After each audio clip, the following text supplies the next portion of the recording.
Rain chased Juliet for years, and the industry jokingly called him Juliet's lapdog. On her 18th birthday, Juliet agreed to be with him. At 19, they tasted forbidden fruit and became addicted, leaving traces of their passion everywhere. At 25, Juliet used suicide to force marriage, but only received a cold response from Rain. "I'm a non-marriage advocate." Juliet left in a huff, only to see 4 words in the man's social media a year later: "Want to get married."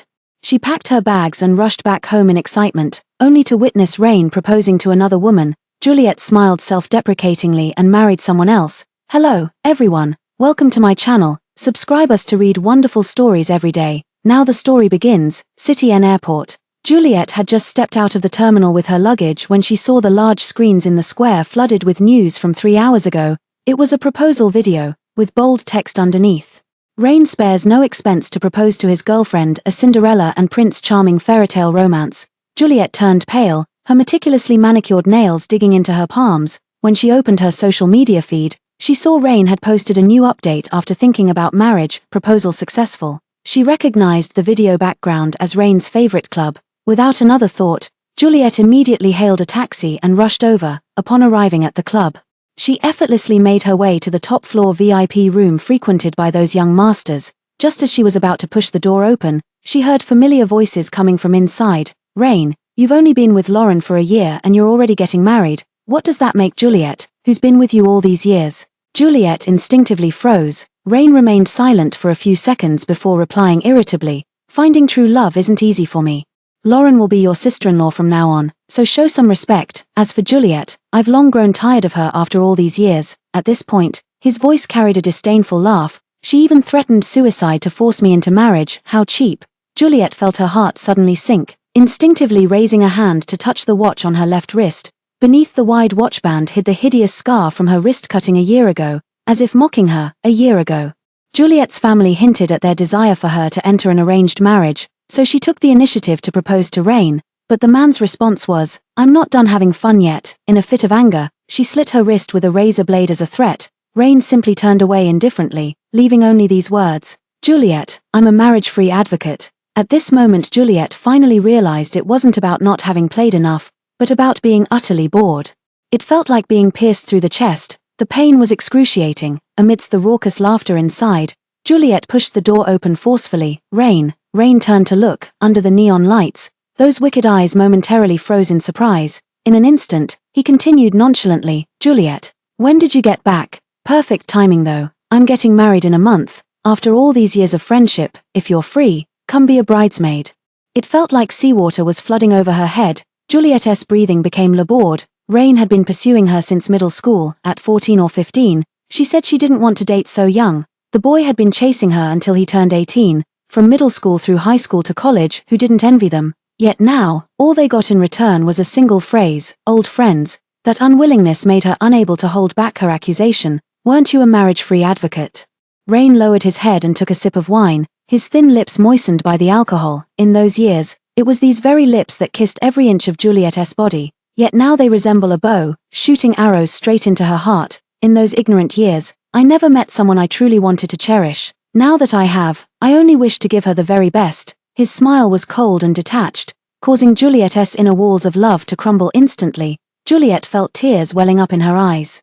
Clenching her palms, she forced herself to curve her lips into a smile. "Is that so? Then I wish you a happy marriage and everlasting harmony." With these words, Juliet turned and left the private room. As soon as she returned home, Mortimer's parents were waiting there. Seeing her, Mrs. Mortimer beamed. "Finally decided to come back. It's good that you're home." As if suddenly remembering something, he grew worried again. "I heard Rain is getting married. You're not here to crash the wedding, are you, Mr. Mortimer?" Had been smiling too, but at these words, the corners of his mouth turned down as he snorted coldly. He never liked Rain and had even arranged a marriage with an old friend from City H, hoping Juliet would marry into their family. Because of this, father and daughter had quarreled many times. At this thought, Juliet felt a pang in her heart. Taking a deep breath, she interrupted her mother. "Mom, Dad, I don't want Rain anymore.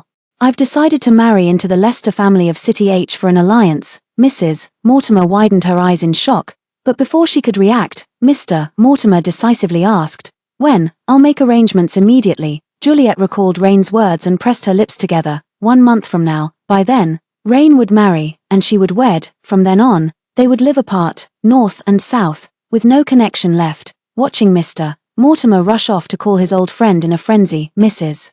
Mortimer wore a face full of worry. Juliet, marriage is crucial for a woman, don't act impulsively. Besides, after all these years with Rain, can you really just cut ties so abruptly? Mrs. Mortimer's palm was dry and warm, like a warm current washing away the pain in Juliet's heart. She suppressed the tears in her eyes. Mom, Rain and I have nothing to do with each other anymore. I trust the person Dad chose. Mrs. Mortimer hesitated for a long moment before finally just hugging her.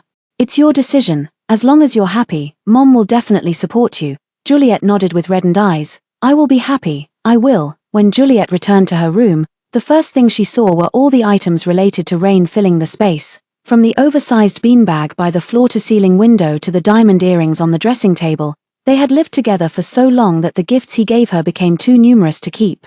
Eventually having to be sent back to the Mortimer residence, now each object felt like a thorn laced with memories, piercing Juliet's heart until it bled. Juliet closed her eyes briefly and called out to the door, Nanny Wang, replace everything in the room. Nanny Wang entered the room with several maids. Miss, everything. Juliet nodded. Yes, not a single thing left. As the room was gradually emptied, it felt as if the deeply rooted emotions in Juliet's heart were being slowly pulled out. Suddenly, the phone vibrated without warning. Seeing the word Rain flashing on the screen, her breath caught, her fingers trembling, she still answered the call. The man's voice no longer held its former tenderness, leaving only an indifferent chill. Since you're back in the country, come take all this junk away tomorrow. Juliet was about to tell him to just throw it all away, but before she could speak, the call had already ended. The next day, Juliet hesitated for a long time but went anyway. Standing at the entrance of the villa they once shared, she instinctively pressed her fingerprint against the scanner. But what reached her ears was a harsh, mechanical electronic voice. Fingerprint error, unauthorized entry. She froze in place as the door swung open. Standing in the doorway was a woman with straight black hair cut in blunt bangs, wearing a white dress, the very picture of innocence. Juliet had seen her yesterday on the square's giant screen. The woman Rain had proposed to Lauren. Lauren looked at her with a slightly pursed, shy smile. Sorry to make you come all this way. Rain wanted to throw everything away to spare me overthinking. But I thought it'd be better to return them to their rightful owner, she said, turning slightly to the side. Juliet immediately saw her belongings scattered haphazardly across the living room floor. Among them was the shattered remains of a glazed vase she'd once bought at auction for a small fortune. That was her favorite vase. Rain, every time he gave her flowers, she would carefully trim and arrange them in it. Lauren followed her gaze and said apologetically, Rain got drunk last night and broke it. We haven't had time to clean it up yet. Miss Juliet, if you mind, we can buy you a new one. As she spoke, she assumed the demeanor of a hostess, bending down to pick up the fragments. Actually, back in college, Juliet had met Lauren before. Back then, Lauren also appeared delicate and fragile. Yet Rain didn't even spare her a glance. He said, a white lotus, obviously pretentious. Nowhere near as genuine as our Juliet. Yet soon, he would be marrying this white lotus and bringing her home. Juliet smirked self-deprecatingly. No need, Miss Wen. These are all things that are no longer of any use. Before she could finish speaking, Lauren suddenly cried out in pain as crimson blood dripped from her fingertips. Juliet frowned and stepped forward to examine her wound, but just as she reached out, a powerful force from the side shoved her to the ground. Her palm pressed against shards on the floor, sending a piercing pain through her. Rain's pitying voice sounded overhead. Lauren, are you all right? Juliet looked up at them and saw Rain gingerly take Lauren's injured fingertip into his mouth. The gesture stung her eyes with pain. Lauren withdrew her hand sheepishly. Rain, I'm fine, and don't blame Miss Juliet, I just wanted to help her tidy up, help her pack. Rain instantly furrowed his brows. Looking at Juliet, don't you have hands of your own? The man who once couldn't bear to let her go to the bathroom alone now looked at her as if she were trash.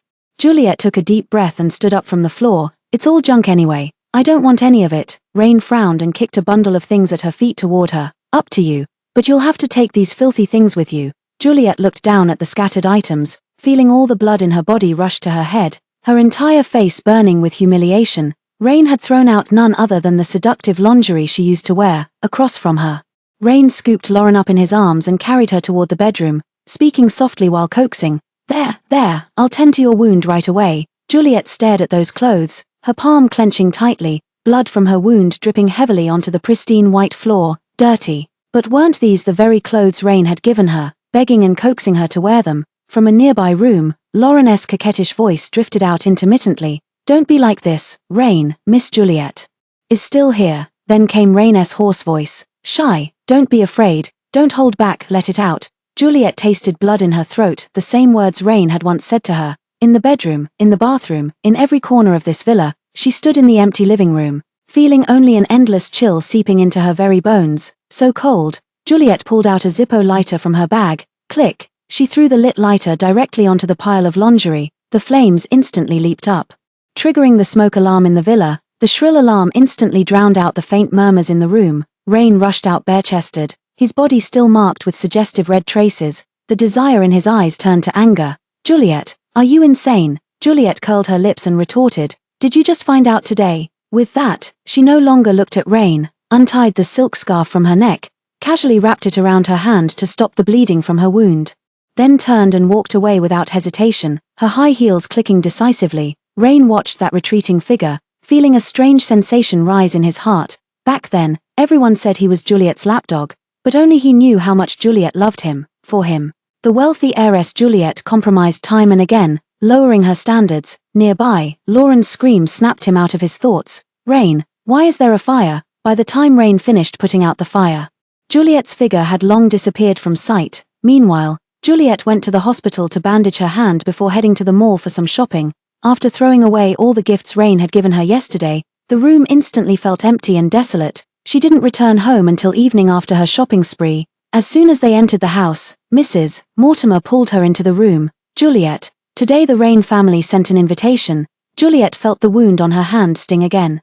A wedding invitation. Mrs. Mortimer sighed. No, in a few days it will be Rain's birthday. To help his fiancée integrate into the circle, he's hosting a banquet. I know you're upset, but after all, our families have known each other for years, and there are still many business dealings between us. Before she could finish, Juliet interrupted. I understand, Mother. I'll attend and won't embarrass the Mortimer family. Mrs. Mortimer patted her shoulder with relief. You've grown up.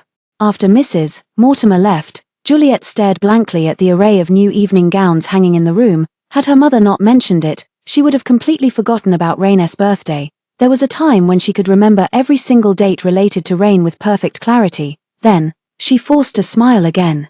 Good, at least it proves that no one is truly unforgettable, and no one can't live without another. Rain's birthday banquet was scheduled a week later. On that day, Juliet arrived right on time at Rain's family estate. As soon as she entered, Rain's mother, Mrs. Benson, waved at her. Has Juliet arrived? Juliet walked over to greet her. Auntie, long time no see. Mrs. Benson looked at her with concern. I don't know why you ran off abroad all by yourself. Look how thin you've gotten.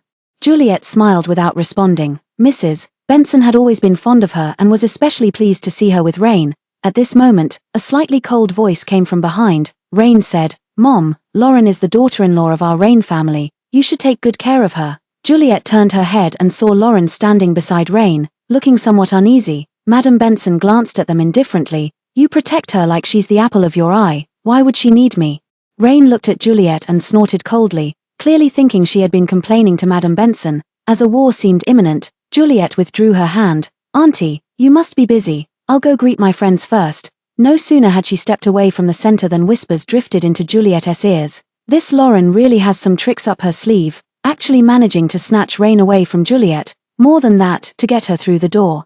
Rain even endured the family discipline before Madam Benson finally relented. I originally thought Rain spoiled Juliet enough back then, but compared to Lauren, it's like comparing a minor witch to a great one. As for those words, Juliet pretended not to hear them and walked over to a few friends she was close with. But she had barely exchanged a few words with her friends when Rain's icy voice cut through.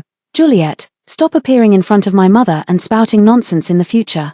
I won't get back together with you. My future wife will only be Lauren. The surrounding gazes instantly turned peculiar, and some guests began whispering among themselves. Juliet has stooped to this level. Ah, come to think of it, men's love grows shallower while women's love grows deeper. Juliet froze for a moment before realizing that Madam Benson must have said something to Rain. To say Madam Benson particularly liked her would be an overstatement. It was all about family interests. No matter what, her presence this time represents the face of the Mortimer family. Juliet suppressed the bitterness in her heart and said expressionlessly, What reconciliation, young Master Benson? Please don't insult my reputation with such words. I'm about to get married. The moment these words were spoken, the surroundings fell into complete silence. Meanwhile, Rain, after a momentary daze, wore an even colder smirk. That's just wonderful. Juliet's hand trembled slightly as she held the wine glass. She took a deep breath and set the glass on the table. To avoid misunderstandings, it's better if we keep our distance. With that, she turned and walked away from the crowd. Behind her, Rain's friend asked, "Is Juliet really getting married?" Rain's lazy, disdainful voice clearly reached Juliet's ears. "She's already been ruined by me. Who would take her? It's just to save face for myself." Juliet turned pale, her nails digging into her palms, yet the pain in her palms couldn't compare to the ache in her heart. She wanted to leave, but just as she reached the artificial lake in the garden, someone called out to stop her. "Where is Miss Juliet going?" She turned to look and found it was Lauren. Lauren's smile was perfect, yet somehow utterly false. Juliet frowned slightly, unwilling to engage with her further. "I have matters to attend to, so I'll be going now." Lauren suddenly stepped forward and grabbed her. "Juliet, you know what? Ever since I saw you in college, I've wanted to be good friends with you." Juliet looked at her, almost wanting to laugh. "Good thing that didn't happen. Otherwise, with my best friend and boyfriend getting together, my humiliation would have been even greater." Lauren twisted her face for a moment, gripping Juliet's hand even tighter. She leaned in and whispered, "Big joke, not big enough." Juliet hadn't even processed what was happening when Lauren yanked her into the artificial lake. Water rushed into her nose and mouth. She flailed in panic, only to find the water wasn't deep at all. She had just stood up when a blur flashed before her eyes. Rain rushed into the water and pulled the still flailing Lauren into her arms. After hurriedly carrying the person in her arms ashore and confirming Lauren was unharmed, Rain turned a dark expression toward Juliet, who had climbed onto the bank by herself. "Juliet, don't test my limits." Many guests also gathered around. Juliet stood there in disarray, her soaked dress clinging to her curves. A cold wind blew, making her shiver involuntarily. Lauren tugged at Rain's coat wrapped around her, with droplets on her lashes that could have been tears or lake water. Her voice trembled. "Miss Juliet, I'm sorry. I didn't mean to pull you when I fell. It was just instinct when you pushed me." Seeming to realize the crowd around her, she quickly changed her tone. "It was all an accident. Sorry for worrying everyone." All eyes were fixed on Juliet. Juliet pulled at her pale lips and sneered. "Do you think this is some ancient harem drama? There are surveillance cameras everywhere here, don't you know?" The words were barely out of her mouth when Lauren flashed a panicked look in her eyes. Juliet looked at Rain and said, "Check the surveillance footage." "Enough," the man said coldly. "Juliet, this is the Rain residence, not the Mortimer household. You don't get to call the shots here," Rain said softly as she brushed away Lauren's hair sticking to her cheek. "Go change your clothes." The two turned and walked away entwined, making the solitary Juliet seem all the more like a joke. Many people appear to offer comfort, but in reality, they're just kicking someone when they're down. Forget it, Juliet, don't dwell on it. Those two have actually been together for a while now. "Yeah, I caught them checking into the Bulgari hotel 3 years ago, but I thought it was just a fling." Some even teased, "Juliet, there are plenty of good men out there. If you're not getting married, you and I could give it a shot. I don't mind that thing with Brother Benson." Juliet's fingers were icy and stiff, her heart gradually sinking into the dark depths of that lake. 3 years ago, precisely 1 year after she and Rain had graduated from university. During that period, Rain had indeed stopped clinging to her as before. She simply thought he was under too much pressure after taking over the Benson Corporation, never suspecting his infidelity. So even those few remaining beautiful memories between her and Rain were nothing but her own self-deception. This truth made the wound in her heart fester and rot as if accelerated. Beyond any cure, at that moment, a black suit jacket was suddenly draped over her shoulders. A deep, magnetic voice came from behind. "Be careful not to catch a cold." The faint warmth snapped her out of her daze. She looked up and met a face with sharp, impossibly handsome features, staring at the unfamiliar man. Her body stiffened with wary alertness. "Who are you?" The man raised an eyebrow slightly. "Kane." Juliet froze. It was him, her fiancé whom she had never met before. Just as Juliet was lost in thought, Kane spoke again. "Come with me." Juliet tightened her coat and followed. "What brings you here?" The man ahead didn't turn back. "Came to City N for business. Had dinner with Uncle Lin. Heard you were here, so came to see you." As luck would have it, she witnessed the entire commotion just now. Juliet wasn't sure Kane had been watching, nor how he might view her now. After a moment's hesitation, she spoke hoarsely. "There was indeed a ridiculous fling between me and Rain. I never intended marriage fraud. I'd planned to meet you before the wedding to explain everything. The Lester family was City H's elite aristocracy, and she had no desire to make such a formidable enemy for the Mortimers." She bit her lip and lowered her lashes. "If Mr. Lester minds, our engagement can be called off." Kane halted in his tracks. Juliet, with her head down and not looking, walked straight into him. Perhaps it was the pain from bumping her nose, but all the pent-up grievances surged up at once. Her eyes reddened in an instant. Kane lowered his eyes to look at her without speaking. Juliet said with a nasal tone, "We could also sign a prenuptial agreement. After marriage, I won't interfere with your private affairs. I'll just be a good luck charm whenever you need me to appear, Mrs. Lester." Kane replied in an even tone, "I'll take you home first, in the car." The two remained silent the entire way until the vehicle stopped at the gate of the Mortimer residence. Kane finally said in a deep voice, "Juliet, everyone has a past. I, too, once loved someone for many years, but fate wasn't on our side. Still, I won't cross the line, if you don't mind. You should focus on preparing for the wedding." Juliet's heart, which had been hanging in suspense, finally settled. She let out a long sigh of relief and curled her lips into a smile. "I don't mind." Kane stared fixedly at her, the emotions in his eyes indecipherable. After a long pause, he nodded faintly. "All right, now that this is over, I need to catch my flight." He came and went in such a hurry that Juliet almost thought it was all a dream. Because of the soaking, Juliet's already scabbed wound began to inflame again. That night, Juliet tossed and turned until the early hours before finally managing to fall asleep. When she woke up, her entire palm was in excruciating pain. Forcing her to return to the hospital, after getting treated and bandaged, she entered the elevator carrying her medication. While looking down at the medical instructions, she stepped out as soon as the elevator doors opened. Looking up, I fell straight into Rain's pitch-black eyes. He had been leaning lazily against the wall, but when his gaze dropped to the bandages wrapped around Juliet's hand, his pupils contracted slightly. Juliet didn't notice his expression. Her eyes fell on the gynecology sign hanging nearby, and her heart sank as she turned to leave. Meanwhile, Rain recalled what he'd heard yesterday. Feeling inexplicably irritated, he sneered, "I heard some pretty boy came to pick you up yesterday. So why are you alone today?" Juliet paused mid-step and replied coldly, "None of your business." Rain studied her for a long moment before nodding with sudden understanding. "Juliet, I don't like you anymore. Whether it's playing hard to get or deliberately finding someone to make me jealous, these tricks won't work." Juliet frowned and was about to speak when a soft, delicate voice interrupted from nearby. "Rain, I've finished the examination." Lauren came out and saw Juliet, a trace of resentment flashing in her eyes. But in an instant, she smiled and took Rain's arm. "Rain, the doctor said I'm already 1 month pregnant, and you need to control yourself from now on." Rain paused for a moment, then let out a low chuckle from his chest. He reached up and ruffled Lauren's hair. "Whatever you say, Mrs. Benson." Lauren threw herself into his arms, then asked cautiously, "Aunt Benson will be happy to hear this news, won't she?" Rain kissed her forehead. "Of course." Juliet watched this scene, her throat tightening as if gripped by an invisible hand. Back then, she had also fantasized about what Rain's child would look like, but Rain either used condoms or made her take birth control pills. He said, "I don't like kids, they're too noisy. I just want to live in a world of two with you." Only now did she realize he didn't dislike children, he just didn't want to have them with her. Thinking of this, Juliet actually felt relieved. Fortunately, she had no children, so she wouldn't be reduced to the most wretched state. Lauren cuddled with Rain for a while, then turned to look at Juliet. "Miss Juliet, I heard you're getting married too. I hope some of my luck rubs off on you." Her eyes brimmed with unconcealed smugness. Juliet suppressed her suffocating ache and smiled. "Thank you for your kindness, but I don't need to rely on a child to elevate my status." As soon as she finished speaking, Lauren turned pale, her eyes instantly welling up with tears. Rain darkened his gaze and grabbed Juliet's wrist, apologized to Lauren. His grip was unusually strong, and Juliet felt as though her wrist might shatter. She gritted her teeth and shook him off. "What did I say wrong?"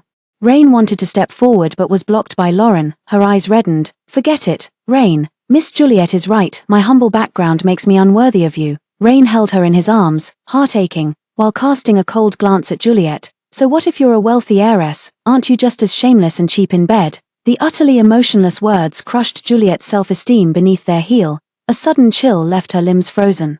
She had refused all those shameful actions and words from Rain at first, until he coaxed her gently again and again. "Juliet, don't you love me? I swear I'll treat you well forever." The dignity she had sacrificed for love now became the blade Rain wielded against her. "Rain, don't you have a heart?" Juliet trembled through clenched teeth. She couldn't comprehend why the Rain who once treated her as his most precious treasure had become like this. From 14 to 26.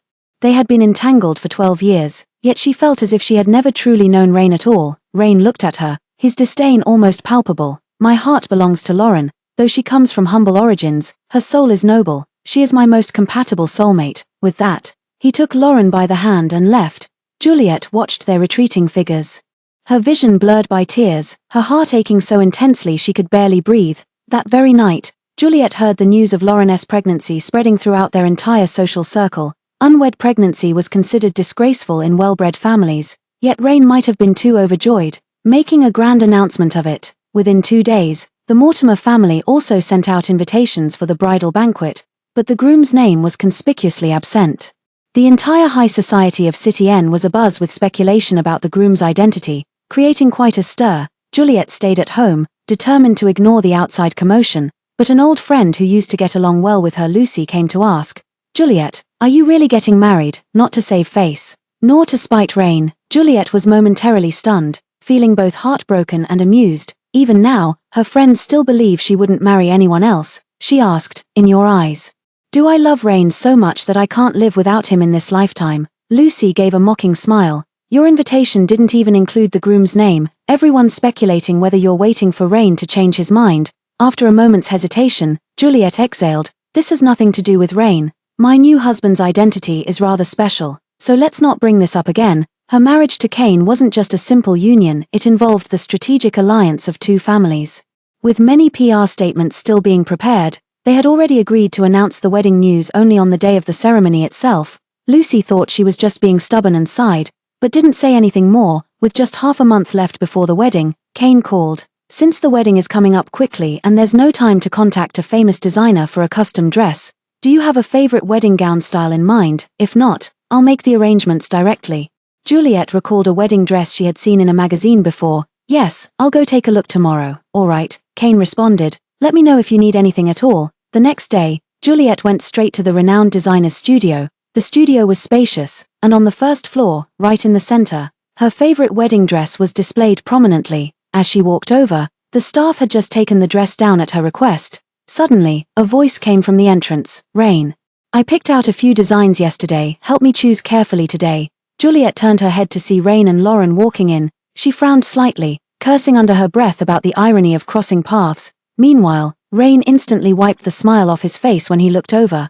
The esteemed eldest daughter of the Mortimer family has stooped to stalking now. He then chuckled mockingly to himself. "Then again, you were always fond of prying into my schedule back then." Hearing this, Juliet interrupted, quite confident, "Aren't you? If you don't have brains, at least you have eyes. Can't you see I was here first?" Rain froze. Juliet set her bag aside to try on the wedding dress when a crimson invitation slipped out. Rain's pupils contracted as she instinctively pressed, "What's this?" Juliet glanced over. "You from the Rain family must be too busy to attend my bridal banquet, so I won't waste an invitation." Rain opened the invitation and saw the same date as his wedding day. His expression darkening slightly, "Quite the convincing fake. You're not still fantasizing about me suddenly reconciling with you on my wedding day, are you?" With that, he tore the invitation in half and tossed it into the nearby trash bin. Then he said to the woman beside him, "Lauren, don't mind her. You go ahead and pick your wedding dress first." Juliet couldn't be bothered with him and hugged the wedding dress, wanting to try it on, but Lauren called out to stop her. "Wait, Miss Juliet. I had my eye on that wedding dress yesterday. Could you give it to me? I know you're upset that I'm marrying Rain, but there's no need to be so hostile and compete with me over everything," Juliet said coldly. "But when I asked yesterday, the staff clearly said no one had reserved it." Before she could finish, Rain snatched the wedding dress from her arms. She stumbled from the sudden pull and fell onto the wide skirt. Rain looked down at her from above. "Juliet, haven't you caused enough trouble? You'll never get married anyway, so what's the point of trying?" Juliet clenched her hands on the wedding dress, then gradually loosened her grip. In Rain's eyes, she had already become this image, a cheap, hysterical woman who wouldn't stop pestering him. At this thought, it felt like a heavy punch to her heart, the web-like cracks slowly spreading wider. "The pain was nothing compared to what I felt the day I returned home," suppressing that bitterness. Juliet lowered her eyes and released her grip. "Take it if you want." Rain was stunned. "What are you doing?" His voice carried an unconscious panic. No one understood better than him Juliet's relentless nature. Once she set her sights on something, she would never let it go. Juliet stood up, glancing at the snow-white wedding dress on the floor. How ugly. With so many dresses to choose from, why insist on snatching this one? She let out a soft, low laugh after speaking. Without even looking at Rain, she turned and walked straight out of the bridal shop. Standing by the roadside, she dialed Kane's number. Her voice sounded muffled. "Didn't find one I liked. That wedding dress from earlier, she used to really love it. But just now, holding it in her hands, she no longer felt that same eager excitement from before. She suddenly remembered that when she first fell in love with that wedding dress, she was sitting beside Rain and had even pointed it out to Rain. Perhaps her fondness for it back then was merely built on the fantasy of walking toward Rain while wearing it. Now, as she gradually lets go of Rain, this wedding dress is no longer her only choice. Kane's deep voice came through. It's all right, I'm already prepared. Just a moment. Within 2 seconds, Juliet's phone vibrated. The voice on the other end continued. I'll send you 2 sets, and you can choose one. Juliet was momentarily stunned, then clicked open the folder he'd sent via WeChat. There were 2 wedding dresses. One was a vintage piece once worn by a famously charitable European queen renowned for her lifelong love with the king, which had previously fetched a sky-high price at auction. There's another set, the final masterpiece of an international wedding dress designer, countless women's dream gown, worth millions. Juliet looked at it, and suddenly all the restlessness and gloom in her heart dissipated like the wind. You choose, she said after some thought. Send me your uncle and aunt's preferences too, so I can prepare the meeting gifts early. There seemed to be a chuckle from the other end. All right, Juliet asked again. When are you coming over? Kane said. I'm abroad negotiating a collaboration. I won't arrive in City N until the day of the bridal banquet, Juliet replied. All right. After hanging up, the familiar scent of tobacco suddenly reached her nose. She turned her head and saw Rain standing at the shop in trance watching her, the familiar brand of cigarette dangling from his lips. He asked in a low voice, Who are you talking to? The smoke blurred his features. Juliet couldn't make out his expression. She replied coolly, My future husband. The calm tone made Rain pause, that strange feeling surging up in his heart again. He hated this feeling and immediately scoffed. Addicted to acting, old habits die hard. Then, he stubbed out his cigarette and turned back into the wedding dress shop. In the following days, Juliet stayed peacefully at home preparing for marriage, no longer going out. Meanwhile, Mr. Mortimer and Mrs. Mortimer were also busy, with only one daughter, Juliet. They had decided to relocate their business from City N to the north, planning to settle down permanently in City H to accompany Juliet. On the eve of the bridal banquet, Lucy and a few close girlfriends organized a gathering at an upscale club. Midway through, she stepped out to the restroom. On her way back, she passed by a private room. The door of the room was slightly ajar, and at first glance, she could see Rain sitting there with a somber expression. Juliet paused instinctively.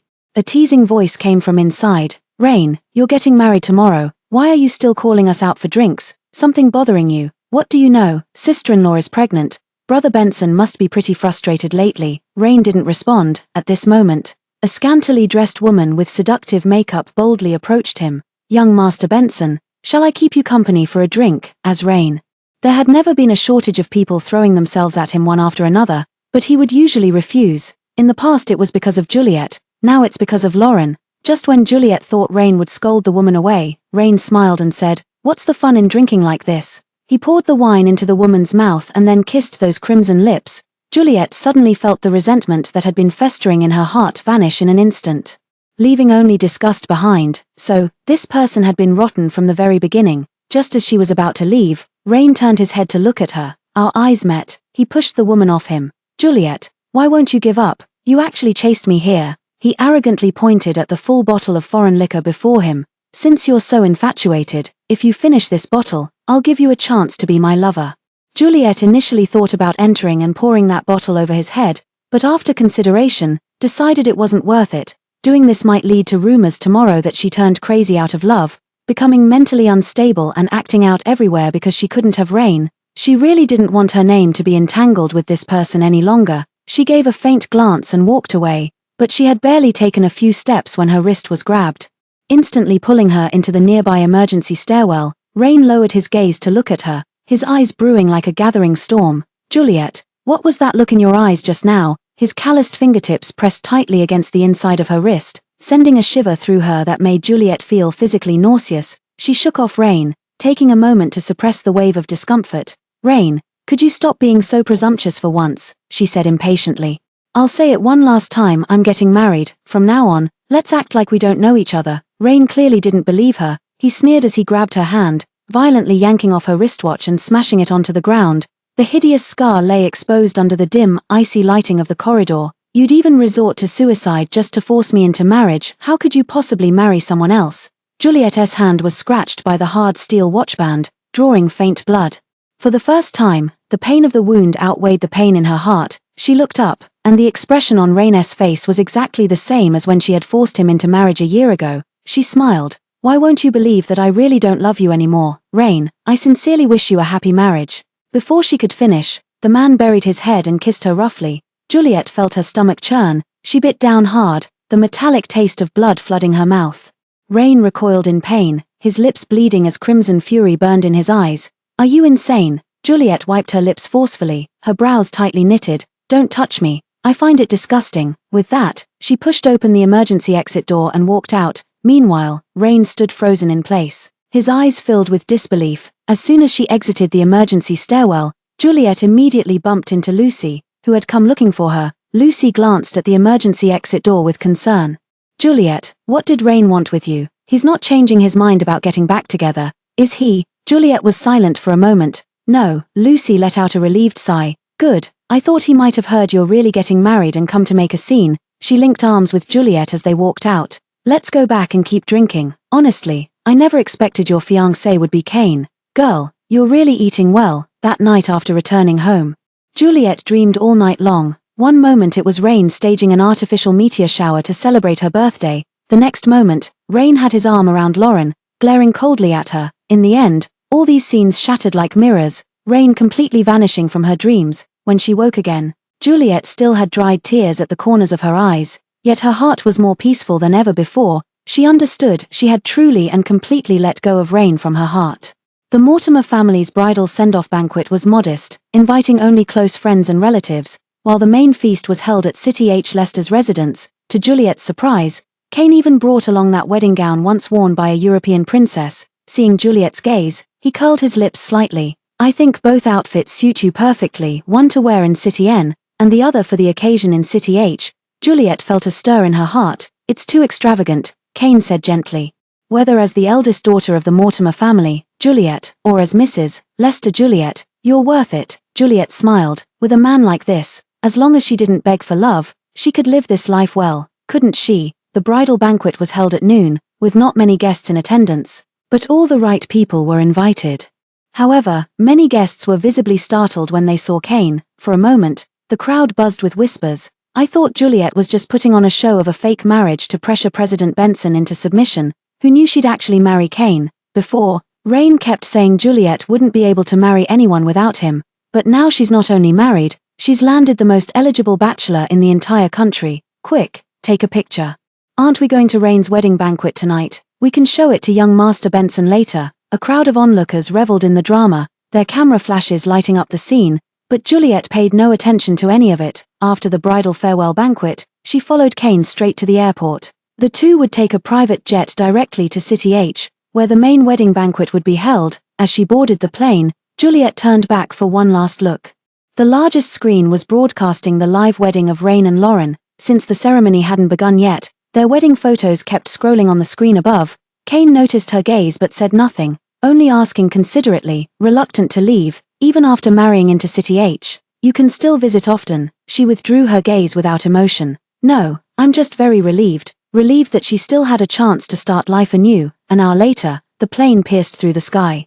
Juliet will never, ever come back again. City N's most luxurious 5-star hotel, the balcony of the lounge. Rain leaned against the white-painted railing, his index finger twitching slightly as a fleck of ash fell from the flickering ember at his fingertips. His best friend Jack, serving as his groomsman today, reminded him, "Rain, the wedding is about to start." Rain's eyes darkened momentarily. "I know." Then he asked casually, "Has the Mortimer family arrived?" Jack froze for a moment, not understanding why he would bring up the Mortimer family at this time, but he still answered, "Juliet's family didn't come, it was her uncle who showed up." Rain's expression visibly darkened, the inexplicable anger in his heart refusing to subside. "She knows her place." He spat out the words coldly, stubbed out his cigarette, and turned to leave without another word. Upon entering the hotel lobby, the small group of people who had been whispering together immediately fell silent at the sight of him, their expressions guilty. But Rain didn't notice, instinctively scanning the bustling crowd with his eyes,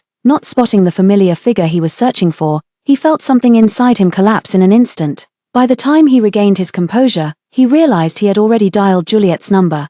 The phone fell silent after a series of busy tones. Rain frowned. Before, no matter when, as long as it was his call, Juliet would always answer within 3 seconds. Just as he hesitated whether to call again, Benson's mother walked over. "Why are you still standing here? Child, hurry up, the wedding ceremony is about to begin." Rain suppressed the unease in his heart. After all, coming, The wedding proceeded through all its formalities while his mind was elsewhere. At 9 in the evening, Rain returned to the presidential suite on the hotel's top floor. Lauren had already changed out of her wedding gown into a comfortable silk nightdress. Seeing Rain return, she hurried to embrace him, burying her head in his chest. "Rain, now we're finally husband and wife in every sense." Rain had drunk quite a bit, his eyes now dark and heavy as if they could drip with intensity. He lightly grasped Lauren's wrist, seemingly deaf to her protests, pulling her straight toward the bedroom. Throwing her onto the bed, Rain immediately leaned over her. Pressing down, he plundered without restraint, Lauren nearly suffocating under the weight of his kiss, but she only thought it was because Rain was too happy today. She called his name emotionally, Rain. Rain also sighed softly, "Juliet." Before his voice faded, both of them froze. Lauren clenched her fists in disbelief, yet her face betrayed nothing as she feigned incomprehension. "Rain, what did you say?" Rain was now fully awake. He looked down at Lauren. Her delicate face bare of makeup, radiating vulnerability. He adored her like this. But for some reason tonight, Juliet's face kept floating unbidden into his mind. He pulled away irritably. Something came up suddenly. "Go to sleep first." With that, he turned and left the suite. Lauren watched the door close. Leaving the room in complete silence, a vicious glint flashed in her eyes. Juliet, on the other side, Jack, who had already gone to bed, was summoned to the club by a call from Rain.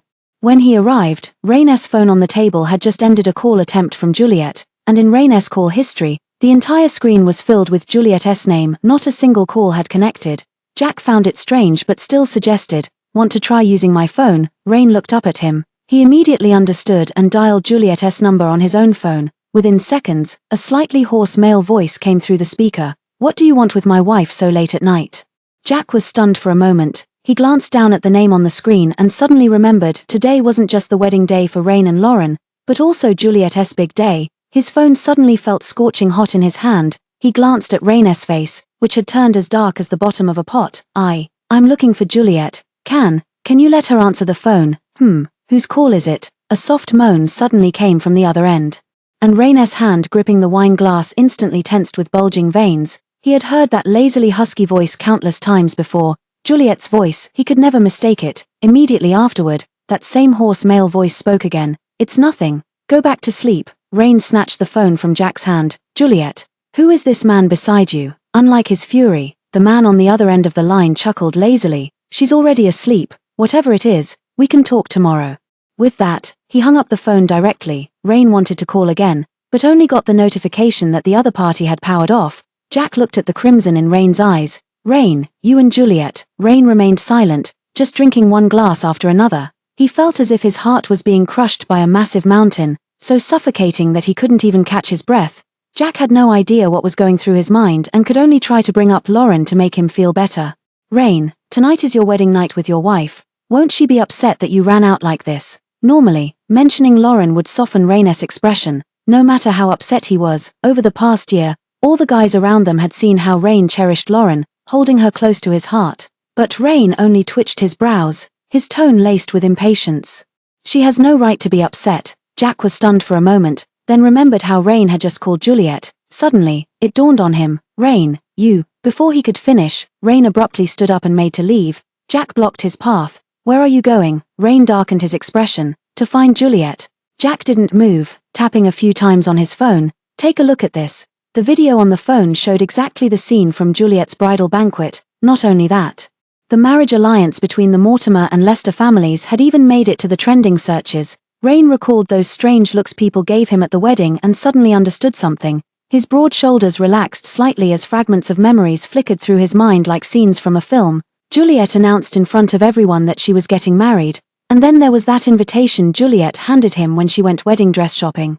He had always thought Juliet was using this method to try and reconcile with him, but it had never occurred to him that everything she said was true. He had always thought he no longer had feelings for Juliet, but now that he knew the truth, his heart felt as if it had been suddenly pierced by a sharp object, the pain turning his face pale. "Kane," he gritted out the name through clenched teeth. Jack reached out and patted him on the shoulder. "Rain, Juliet is already married today." Rain looked up at him, his dark pupils flashing with cold intensity. "I want to see her." With that said, he directly walked past Jack and headed out. He wanted to ask Juliet, who claimed to love him so much, how she could so easily marry someone else. Jack clicked his tongue in irritation and followed after him uneasily. Early the next morning, Kane had just finished getting ready and came downstairs when the butler said, "Young master." The young master of the Rain family from City N arrived in the early hours and is still waiting outside, saying he wants to see Madam. Kane paused while adjusting his cuffs, his expression unchanged. "Madam is still asleep. Inform her after she wakes up." "Yes." After the butler withdrew, Kane ate a few bites of breakfast casually and left from the garage. Rain waited outside the Lester family's gate until noon before Juliet finally emerged. His gaze fell on the ambiguous red mark on her neck. Juliet wore simple loungewear, leaning against the doorway as she coldly stared at Rain outside the door. "What do you want, Rain?" The icy tone made Rain's heart sting. "Let me in." The entitled tone made Juliet laugh. She crossed her arms and shifted to a more comfortable leaning position. "Sorry. My husband doesn't like me letting unfamiliar people in." "Unfamiliar?" Rain stepped forward, but was pulled back by Jack. "We're on someone else's turf, calm down." But Rain, caught up in the heat of the moment, wouldn't listen to Jack. Even as Jack pulled him back, he still showed no sign of restraint. "Why didn't you say we weren't close when you were lying beneath me?" Juliet thought she would feel heartbroken or angry, but now, hearing Rain's crude words, her heart remained as calm as still water. In fact, she even found the mood to smile. "Rain, there's a saying, a decent ex should be as silent as the dead. Now you've married the one you love most. And I've married the man I fancy. Isn't this a happy ending for all? Coming to find me now, is it out of unwillingness to accept it?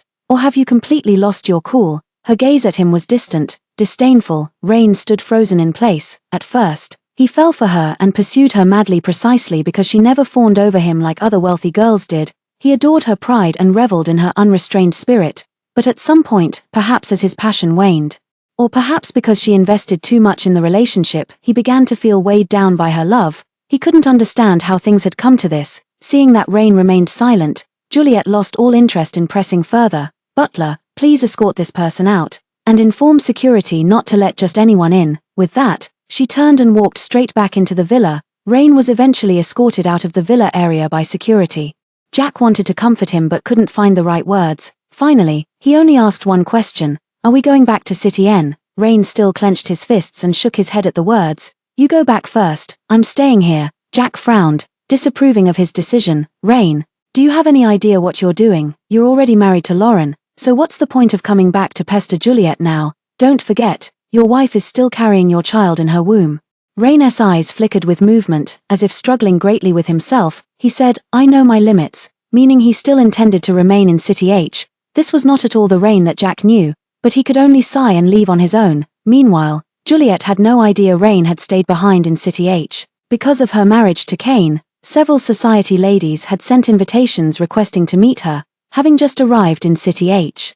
She wasn't familiar with the local power dynamics and had no idea which families were allied with the Lesters. Unable to decide, she directly called Kane and explained the situation. Kane's voice sounded lazy. "Do as you please, go if you want to, ignore it if you don't. With your husband's capabilities, you don't need to bother with these superficial formalities." Juliet froze for a moment, nearly blurting out, "If that's the case, then why did you even agree to this arranged marriage with me?" Fortunately, reason made her swallow those words. All right, since Kane had said so, Juliet wasn't one to maintain superficial relationships, and immediately declined all invitations. Kane had prepared many things for her, but some didn't suit her habits, so she decided to go out for a stroll. What she didn't know was that the moment her car left the Villa district, a black vehicle secretly began following her. Juliet went to the largest shopping mall in City H, without hesitation. She bought everything that caught her fancy. It occurred to her that since she was already married to Kane, who had prepared 2 such expensive wedding dresses for her, she hadn't given him anything in return. She immediately picked out a pair of smoky amethyst cufflinks to give to Kane when she returned home. This shopping spree lasted until dusk. Underground parking lot. Juliet placed several shopping bags on the back seat of the car before noticing a text message Kane had sent her half an hour earlier. "Picking you up for the old house tonight." Perhaps because he hadn't received a reply, he sent another message 10 minutes ago. "Out already, send me your address." Juliet glanced at the time. It was nearly Kane's off-work hours. She guiltily sent her location over. Almost instantly, Kane replied with a message, "Wait for me." Closing the rear car door, Juliet settled into the driver's seat to wait. Turning around, "I saw someone standing in front of my car." The underground parking garage was dimly lit, almost gloomy. Rain stood where the light only illuminated the area below his neck. This gave his expression a somewhat somber appearance. "Let's talk," he spoke. Juliet understood him and knew his current state wasn't normal. She silently took a step back. "We have nothing to talk about." Perhaps her retreating movement provoked him, as he took step after step toward Juliet. With each step he advanced, Juliet retreated another, until her back pressed against the wall, leaving her no room to retreat further. Rain stood before her, his right hand braced against the wall, his left gripping Juliet's shoulder. "Do you hate me that much?" Juliet looked up, meeting his pitch-black eyes. She knew very well that he was furious now, his emotions teetering on the edge of explosion.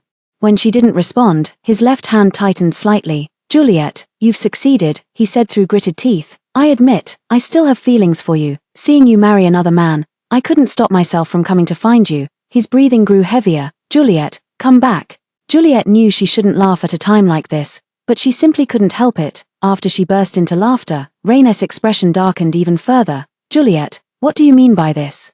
I've already swallowed my pride for you. Don't push your luck. Stop." Juliet pushed against his chest to shove him away, but the difference in their strength was too great. She couldn't budge him. Now, Juliet truly regretted not bringing any self-defense items when she went out. Otherwise, she wouldn't be in such a passive situation. She had indeed learned some basic self-defense moves, but against Rain, her amateurish skills were completely ineffective. She wasn't the type to bow her head.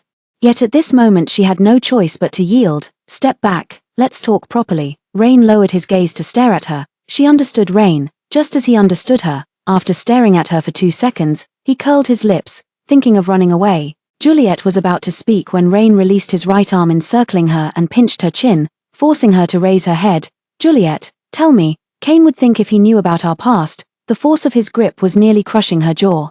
"She endured the pain. Sorry to disappoint you, but my husband already knows about our history." Rain darkened his expression. "Then, what if you're involved with me now?" Without waiting for Juliet to react, he directly lowered his head and kissed her. In her daze, Juliet seemed to hear Kane's voice approaching. Juliet's mind went blank for a moment, but her body reacted instinctively. When Rain's lips were just inches away, she bent her leg and kicked upward with all her strength.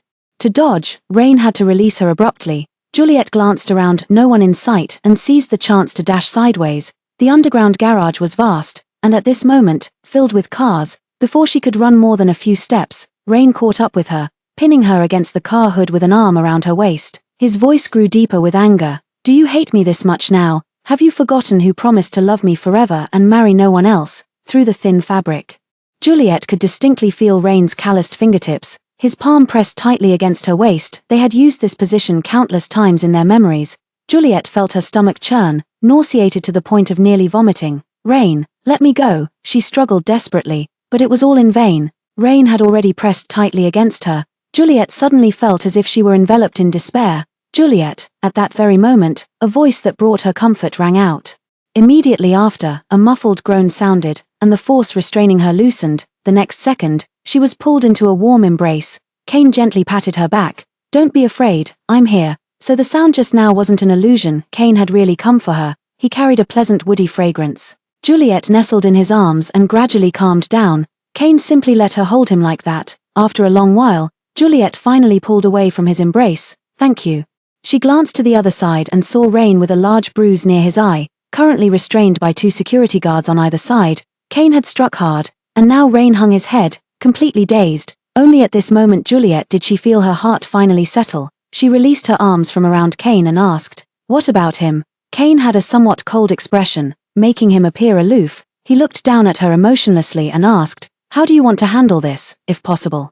Juliet would really like to send Rain straight to jail, but would this affect Kane's company? Kane seemed to read her thoughts. It might be a bit difficult in City N, but this is City H. That meant everything could be settled. Juliet felt inexplicably soothed by these words. In this industry, she appeared glamorous, but she'd certainly suffered her share of indignities outside before. Yet when it came to matters affecting the company's interests, she often had no choice but to concede.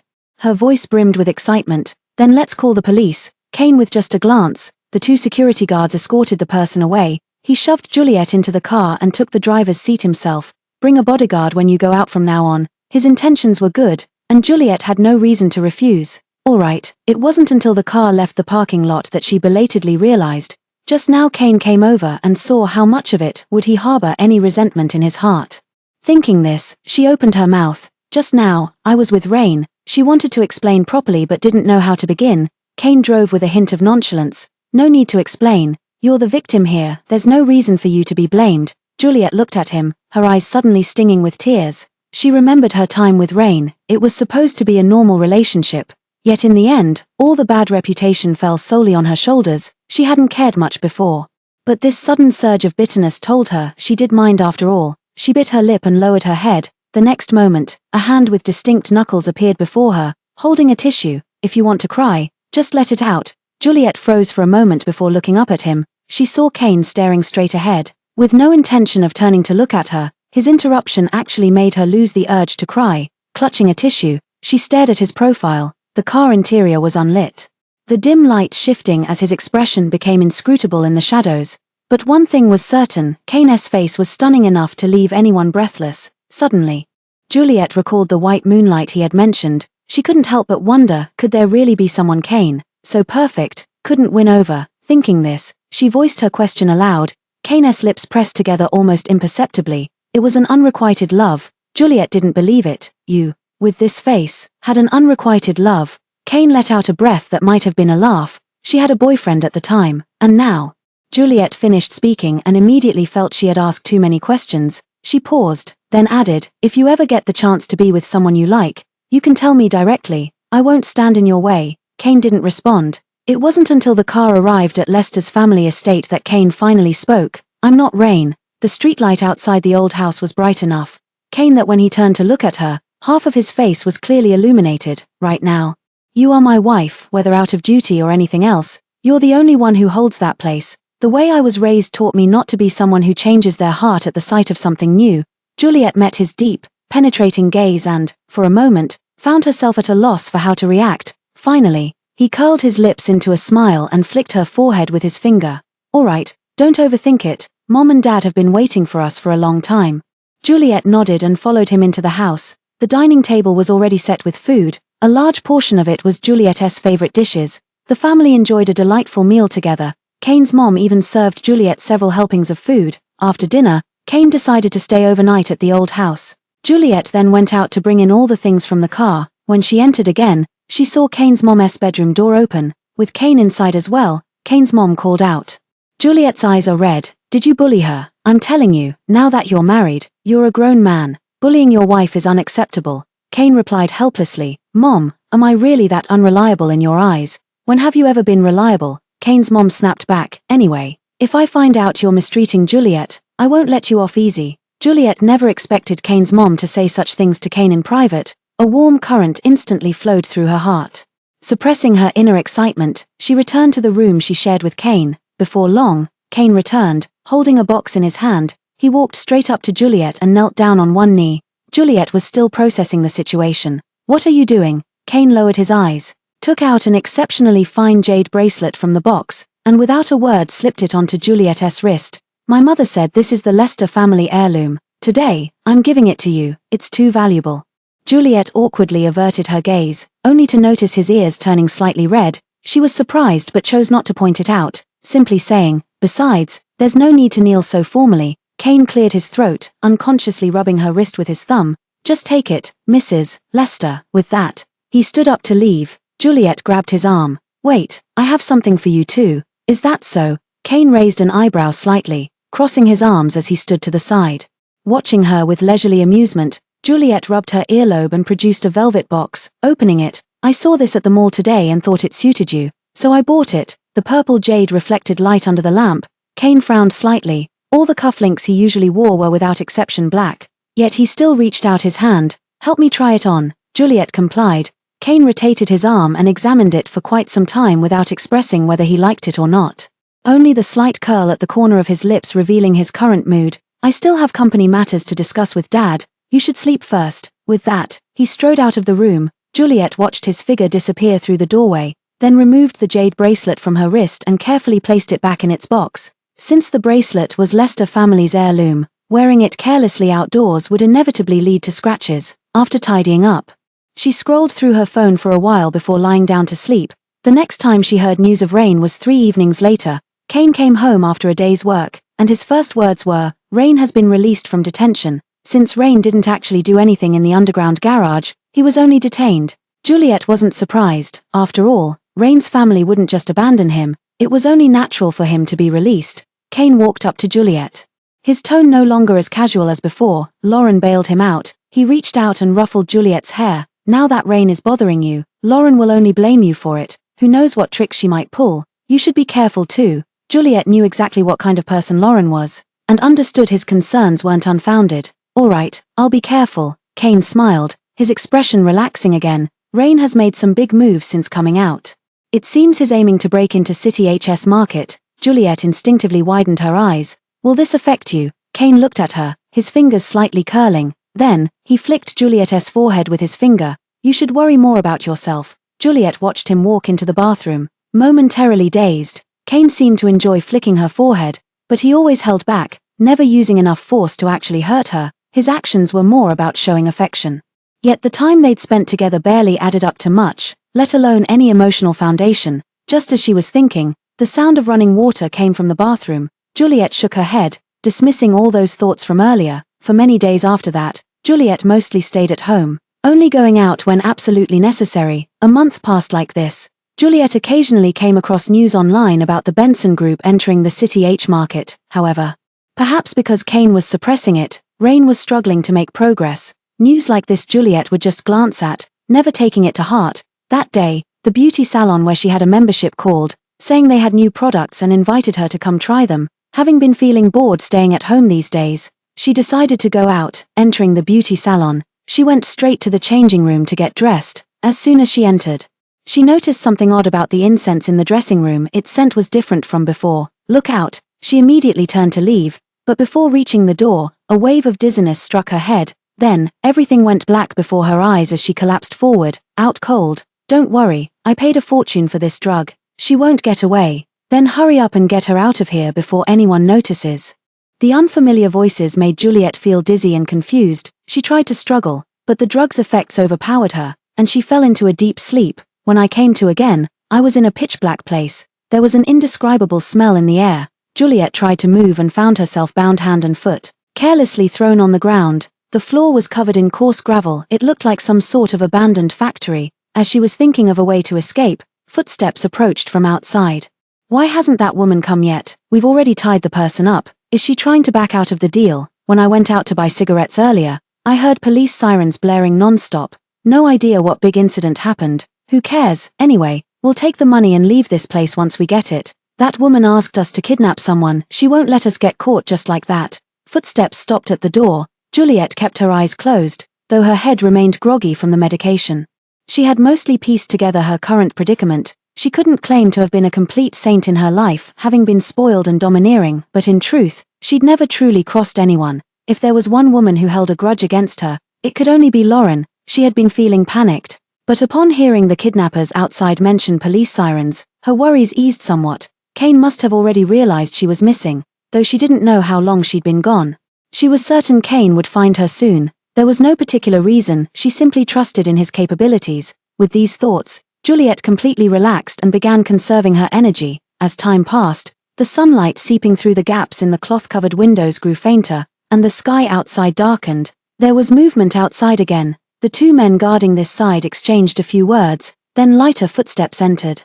The beam of a flashlight swept across the entire room before finally settling on Juliet. Juliet closed her eyes briefly, waiting until they adjusted to the light before looking up. Even against the glare, she could be certain the person approaching was Lauren. Lauren stepped closer to Juliet, reaching out to tear the tape from her mouth. The sharp pain made Juliet gasp.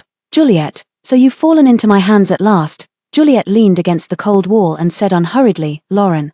What you're doing is illegal. Lauren laughed. With Rain backing me, what do I have to fear? Juliet looked up at her. In the beam of the flashlight, the air was thick with floating dust. Lauren's face wasn't that clear, but Juliet could imagine her smug expression at this moment. Yet, Juliet couldn't figure out where Lauren got such overwhelming confidence. Could it be that Lauren truly believed Rain could defy the law and manipulate everything with impunity? She also laughed. Lauren, this isn't a novel or a romantic drama. Whatever you do will leave traces. Besides, this is in City H, where Rain doesn't have that much influence. Juliet believed she was stating facts, but Lauren suddenly barked like a dog whose tail had been stepped on. Shut up. She gripped Juliet's chin, her sharp nails digging into Juliet's flesh. You're just a discarded shoe abandoned by Rain. How dare you still live so well, while I'd no matter what I want. I have to fight tooth and nail for it myself. After all these years of groveling, Why is it that even after you married someone else, Rain still can't forget you? She growled under her breath, suddenly pulling out a dagger and thrusting it toward Juliet. The light reflecting off the dagger's blade momentarily blinded Juliet, but she still instinctively dodged to the side and kicked out with her leg, though her half-baked martial arts skills were no match for Rain. She was somewhat confident in dealing with Lauren. She didn't know where she had just kicked Lauren, but she heard Lauren let out a scream, and the flashlight was flung away. As the light dimmed, Juliet could no longer see anything. My stomach, Lauren's pained voice reached her, and Juliet remembered she was pregnant. However, Juliet didn't feel the slightest bit guilty. Lauren had brought this entirely upon herself, hearing the commotion inside. The man outside couldn't sit still any longer and blurted out, "Mrs. Benson, what's happened?" But Lauren was now in such pain that her voice was too weak to answer them. Just as they were about to push the door open, several shadows flashed by and quickly pinned them to the ground. Miss Juliet. In the next moment, a series of police officers rushed in, their powerful flashlights illuminating the entire room as bright as daylight. Juliet instinctively closed her eyes. Juliet.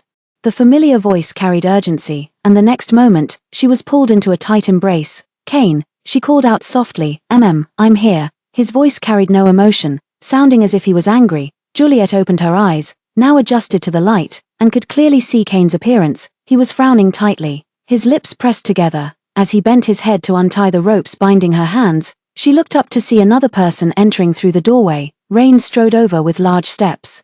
Juliet turned her head and buried her face in Kane's chest, showing no intention of speaking to him. Lauren huddled to the side, seeing Rain head straight for Juliet. She was seething with hatred, but right now her stomach hurt too much to make a scene. "Rain, save me, save our child." At this moment, Rain seemed to snap out of his daze. Turning his head, he saw the pool of blood beneath Lauren and turned pale, even though he was currently entangled with Juliet. He had never considered abandoning Lauren. He immediately picked her up. "I'll take you to the hospital right now." With that, he hurriedly ran out. The police officers present didn't stop them, only assigning 2 officers to follow and keep an eye on them. Juliet was taken to give a preliminary statement first. She recounted everything that had happened to her exactly as it occurred. By the time she came out of the interrogation room, over an hour had already passed. Kane stood there with an expressionless face, but the indifference in his gaze made it clear he was in a bad mood. Behind him stood 2 bodyguards. They were the same 2 Juliet had taken with her when she went to the beauty salon. Their lowered heads made it obvious they'd been Kane's targets of reprimand. Juliet walked over and gently tugged at Kane's sleeve. "Did you scold them?" The 2 bodyguards hung their heads even lower. Kane glanced at her sideways. "They didn't do their job properly." "Serves them right." Juliet shook his arm. "You can't entirely blame them. They couldn't exactly follow me into the changing room, could they? Besides, the beauty salon only has female clients. It wouldn't be appropriate for them to tag along. She was the one who made them wait outside. So she bore some responsibility too." Seeing Kane didn't refute, she added, "It's nothing serious on my end, just consider it a lesson learned. Please don't fire them." Unexpectedly, Kane furrowed his brows, looking even more displeased. He lowered his eyes, somewhat gritting his teeth. "You think I'm being unreasonable by firing them?" Juliet shrank her neck slightly, feeling somewhat guilty. Rain would definitely do that, but judging by Kane's temper, he probably wouldn't. She opened her mouth, unsure of what to say, and finally offered an ingratiating smile. Kane tutted, "Though Madam has pleaded for you, your bonuses this month will still be deducted. Starting today, return to your original posts." The 2 bodyguards acknowledged and left. Kane then turned to Juliet. "It was my oversight. I'll recruit some female bodyguards to protect you as soon as possible." This was the first time Juliet had seen him speak so seriously since she'd known him. She turned her head uncomfortably. "All right, let's go home." But Kane didn't take her home directly. Instead, he drove her to Lester's private hospital. Juliet thought he was making a fuss. "It's so late, and I'm barely hurt. Do we really need to come to the hospital?" Kane handed her over to the doctor without room for argument. "Be good. I'll feel better after you get checked." Seeing his insistence, Juliet had no choice but to obediently undergo a full set of examinations. The most obvious injuries were the abrasions on her arms, back, and calves. As for the rest of the test results, even with expedited processing, they wouldn't be available until tomorrow. In the end, Kane secured a private hospital room to administer medication to Juliet. Juliet watched him tear open the medicine packaging. "For Mr. Kane to condescend and personally apply my medicine, I must be the luckiest person alive." Kane lifted his eyelids to glance at her, then pressed the medicated cotton swab firmly against her wound. Juliet immediately grimaced in pain. "Ouch. Kane, you're getting back at me." The corner of his mouth twitched as he replied indifferently, These hands have never done manual labor, they don't know their own strength. You'll have to bear with me, Miss Juliet. TMPH, so sarcastic. Juliet pursed her lips and said nothing more. Kane didn't retort either, and the pressure from his hands lightened considerably. By the time he finished applying medicine to the wound on her back, she had already fallen asleep on the hospital bed. Kane looked at her like this, used his finger to brush aside the hair covering half her face, and smiled silently. That night, Kane slept in this single hospital room while holding Juliet in his arms. By the time they woke up the next morning, the test results from Juliet's examinations the previous night had come in. Residual sevoflurane was detected in Miss Juliet's system. But this drug can be metabolized by the human body. Other than that, there are no other issues. Kane uneasily flipped through the report several times before his tense expression finally relaxed. Juliet felt a slight flutter in her heart as she sensed his concern. After the doctor left, she couldn't help but ask, "Mr. Kane, you care about me this much?" Kane didn't deny it and responded with an open-hearted This left Juliet stunned. He reached for Juliet's hand again. "Let's go. After all this commotion tonight, you must be hungry." The two walked out of the hospital room. They hadn't gone far when they happened to see two police officers emerging from another ward. Juliet peeked in and was shocked to find the pale-faced Lauren lying in the hospital bed.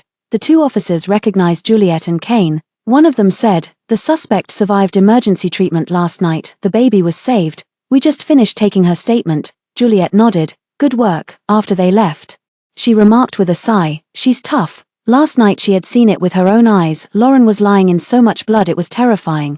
Who would have thought the child could pull through after all that?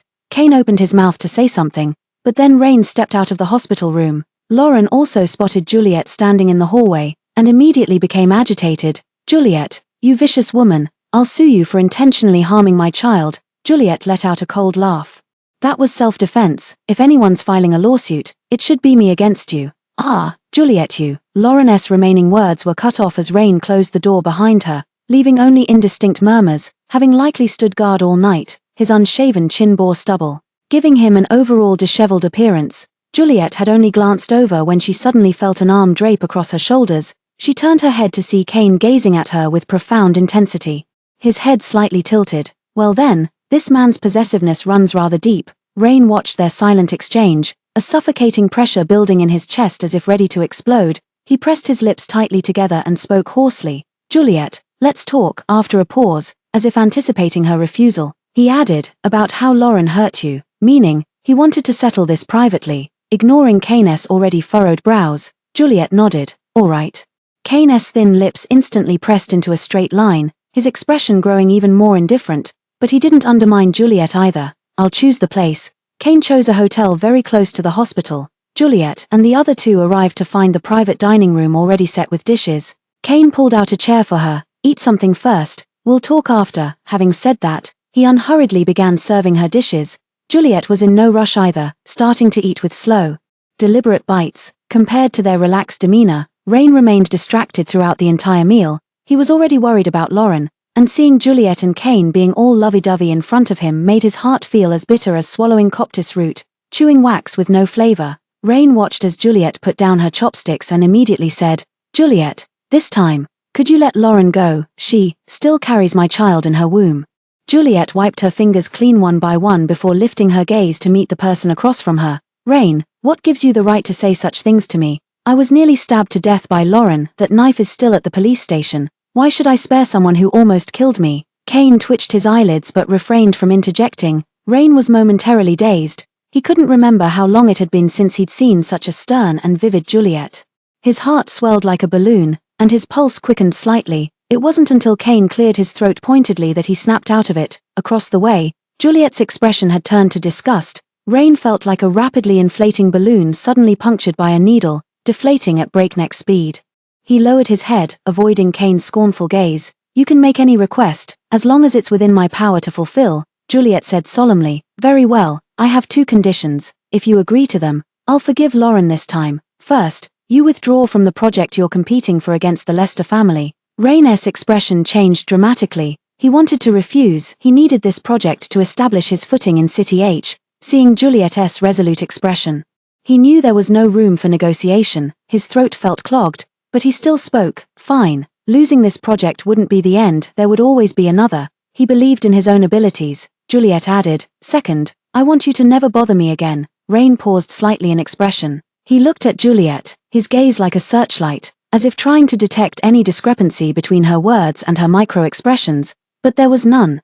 On her face was only impatience at sharing the same space with him. He endured the sharp pain in his chest, lowered his head in thought for a long while, then finally nodded. All right. From the very beginning, Juliet had already planned these two demands. Now that her goal was achieved, she didn't want to stay a moment longer. It's settled then. Once the project details are confirmed, I'll withdraw the case. With that, she immediately took Kane by the arm and left. On the way home, Kane remained silent, though he showed nothing on his face. Juliet could clearly sense he was sulking. She softened her tone. Is Mr. Kane angry? Kane said nothing. Juliet called out softly again. Kane. Kane finally spoke. Do you still have feelings for him? Juliet gasped. Why would you say that, otherwise? Why would you drop the case? This time, putting Lauren away would solve the problem once and for all.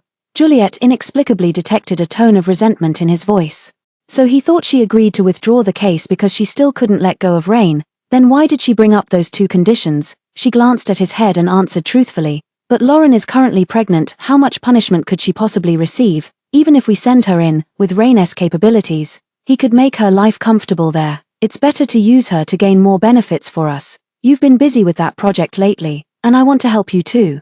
Though I'm not as capable as you, I do understand this area somewhat. Rain has practically invested his entire fortune into this project. To secure it, you'd need to invest even more, but then the input wouldn't be proportional to the returns. This is where Rain differs from you. He needs an achievement to establish himself, but what you want is greater profits, isn't it? The car came to a stop. Juliet continued. Kane, I'm not a child. In fact, from my perspective, tangible benefits matter more. Having been hurt by emotions once before, she no longer placed such useless things on a pedestal. Not to mention, she didn't even harbor resentment toward Rain anymore. How could there possibly be any other feelings? Kane tightened his grip on the steering wheel. After a long silence, he exhaled sharply. Do whatever you want. He was genuinely happy that she could consider his feelings, yet her final words left him feeling somewhat deflated. But there wasn't much he could do about her either. With that, he opened the car door and stepped out. Juliet followed him out of the car and saw him head straight into the house without any intention of going to the office. She couldn't help but ask, aren't you going to work today? Kane turned back to look at her helplessly. You've had a shock. I'll stay home with you today. His tone had returned to that unhurried drawl, and his gaze held a casual indifference as he looked at her. At this moment, Juliet couldn't quite put her finger on what she was feeling inside. My heart is beating a little too fast, with a tingling sensation like electric currents running through it. Seeing her standing still, Kane raised an eyebrow. So, Mrs. Lester, what would you like me to do with you today? Juliet quickly ran through countless thoughts in her mind before settling on the most conventional option. How about watching a movie and going shopping? Kane didn't refuse. Let's take a shower and then we'll go. With that, Juliet headed straight into the bathroom. By the time she came out, Kane had already finished packing and changed into casual clothes. Hanging haphazardly on the nearby clothes rack were the shirt and suit he'd changed out of. Juliet lowered her gaze and spotted the smoky amethyst cufflinks at his sleeve. She touched her chin in thought. Hadn't Kane been wearing this same pair of cufflinks all these days? Just as she pondered, Kane's voice sounded at the doorway. What are you looking at? Juliet didn't hesitate and asked directly. Haven't you changed these cufflinks at all? Kane crossed his arms and leaned against the doorframe. Yeah, Mrs. Lester bought me just this pair. How could I bear to change them? Did his words mean what she thought they meant? Juliet blinked. Then I'll pick out a few more pairs for you later. Kane curved his lips, pressing his advantage. Not enough. Juliet suddenly grasped his meaning and declared generously. Then I'll get you a complete set: ties, suits, the whole works. Kane lowered his eyes, his gaze shimmering like starlight. Then my thanks to Mrs. Lester. In the end, Juliet kept her promise, practically replacing every piece of clothing in Kane's wardrobe. Kane also kept his word, spending the entire day with Juliet just like an ordinary couple would. But that was only for one day. After that, Juliet returned to her previous life of staying home alone. She did get to know a few people in the circle, but it was either forming mahjong games with older ladies or going out with young socialites. Those she met as Kane's wife ultimately lacked sincerity, and even when gathering, there was much less enjoyment. Gradually, Juliet also found it boring and rarely accepted invitations anymore. But staying at home is also boring. Even though they only met at night, Kane still noticed. That night, Kane had just finished toying with her and pulled her into his arms. The butler told me you've been staying home every day recently. Juliet didn't have much energy left, but still responded. Kane twirled a strand of her hair around his finger. I heard you majored in design in college. Why not open a studio? That should keep things interesting. No. Hearing this proposal, Juliet perked up a little. A studio, right. Juliet nestled in his arms with her eyes closed. Thinking hesitantly, can I really do it? What if I end up achieving nothing at all? She did major in fashion design in college, which was also her passion, but after graduation, because of her entanglement with Rain, she hadn't picked up a pencil in a long time. Back then, Rain always said that men should work outside while women managed the household.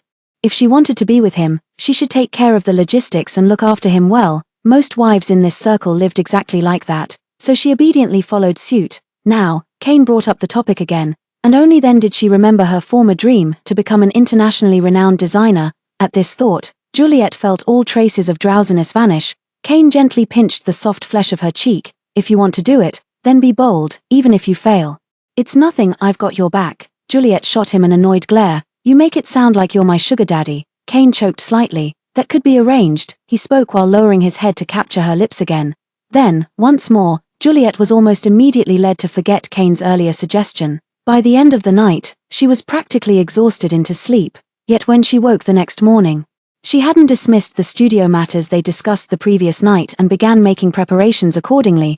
Kane wasn't just paying lip service when he said he'd support her, he proactively assigned some of his most capable staff to assist her. Soon, her studio was up and running. Kane even leveraged his connections to introduce numerous clients to her. Just as the studio was flourishing, an unexpected visitor arrived. Juliet eyed the person being led into the reception room by the front desk, raising a brow slightly. Mrs. Benson, to what do I owe the pleasure? Though she addressed her as Mrs. Benson, Lauren detected no trace of respect in her tone. Lauren felt a flash of jealousy in her eyes. She settled onto the leather sofa opposite Juliet, her belly protruding, a smile playing on her lips. I must say, I'm quite envious. Your studio has flourished so well, Mr. Kane must have given you quite a bit of help. No, with loving eyes, she gently touched her belly. But fortunately, Rain treats me very well, always accommodating, and recently has prepared many things for my baby. Juliet looked at her with a forced smile and remained silent. If her life was truly as good as she claimed, why would she suddenly show up here? No one took the bait, Lauren, her eyes burning with even stronger jealousy, yet she continued smiling. Oh, why am I telling you all this? I came to ask you to make a dress for me. Though I'm only 4 months pregnant and it's still early, I'd like to order a chipao to wear at my baby's 100-day celebration. The receptionist happened to enter with water at that moment. Juliet raised her hand. Lester Young, take the water away. We don't do business with the Rain family. Lester Young froze for a moment, giving Lauren a once-over. Though puzzled about why Juliet would do this, she still nodded and retreated with the water. Lauren contorted her face. Juliet, what do you mean by that? I came here in good faith to do business with you, to bring you money, and this is how you insult me. Juliet couldn't help but laugh. Still don't get it. I'm afraid if you drink water here, and then something happens to your child at home, you'll blame it on me. Not only that, I simply dislike you, and I certainly don't want to design any cheongsam for you. Perhaps I should remind you that last time you kidnapped me, it was Rain who made significant concessions to protect you. If you provoke my displeasure again, I can absolutely file another lawsuit against you. After all, I've kept all that evidence carefully preserved. Lauren instantly turned pale. She took several deep breaths before barely managing to suppress the fury in her heart. It was precisely because of this incident that Rain held so much resentment toward her, but she refused to bow her head before Juliet. Since Rain is willing to sacrifice so much for me, it must leave a bitter taste in your mouth, doesn't it, Juliet? I managed to snatch Rain away from you, and I won't lose to you in the future either. Just you wait. Juliet simply watched as she spouted these harsh words before turning and leaving in a huff. She thought the matter was over, but that very night, as soon as she stepped through her front door upon returning home, she received a call from an unknown number. Since it was her work number, she answered the call directly. The next moment, Rain's furious voice came through. Juliet, what on earth did you do to Lauren? As expected, Lauren couldn't be relied upon for much. Juliet sighed deeply. What did I do this time? How should I know what you did? Lauren only went to see you today, and came back feeling unwell. Now she's still lying in the hospital.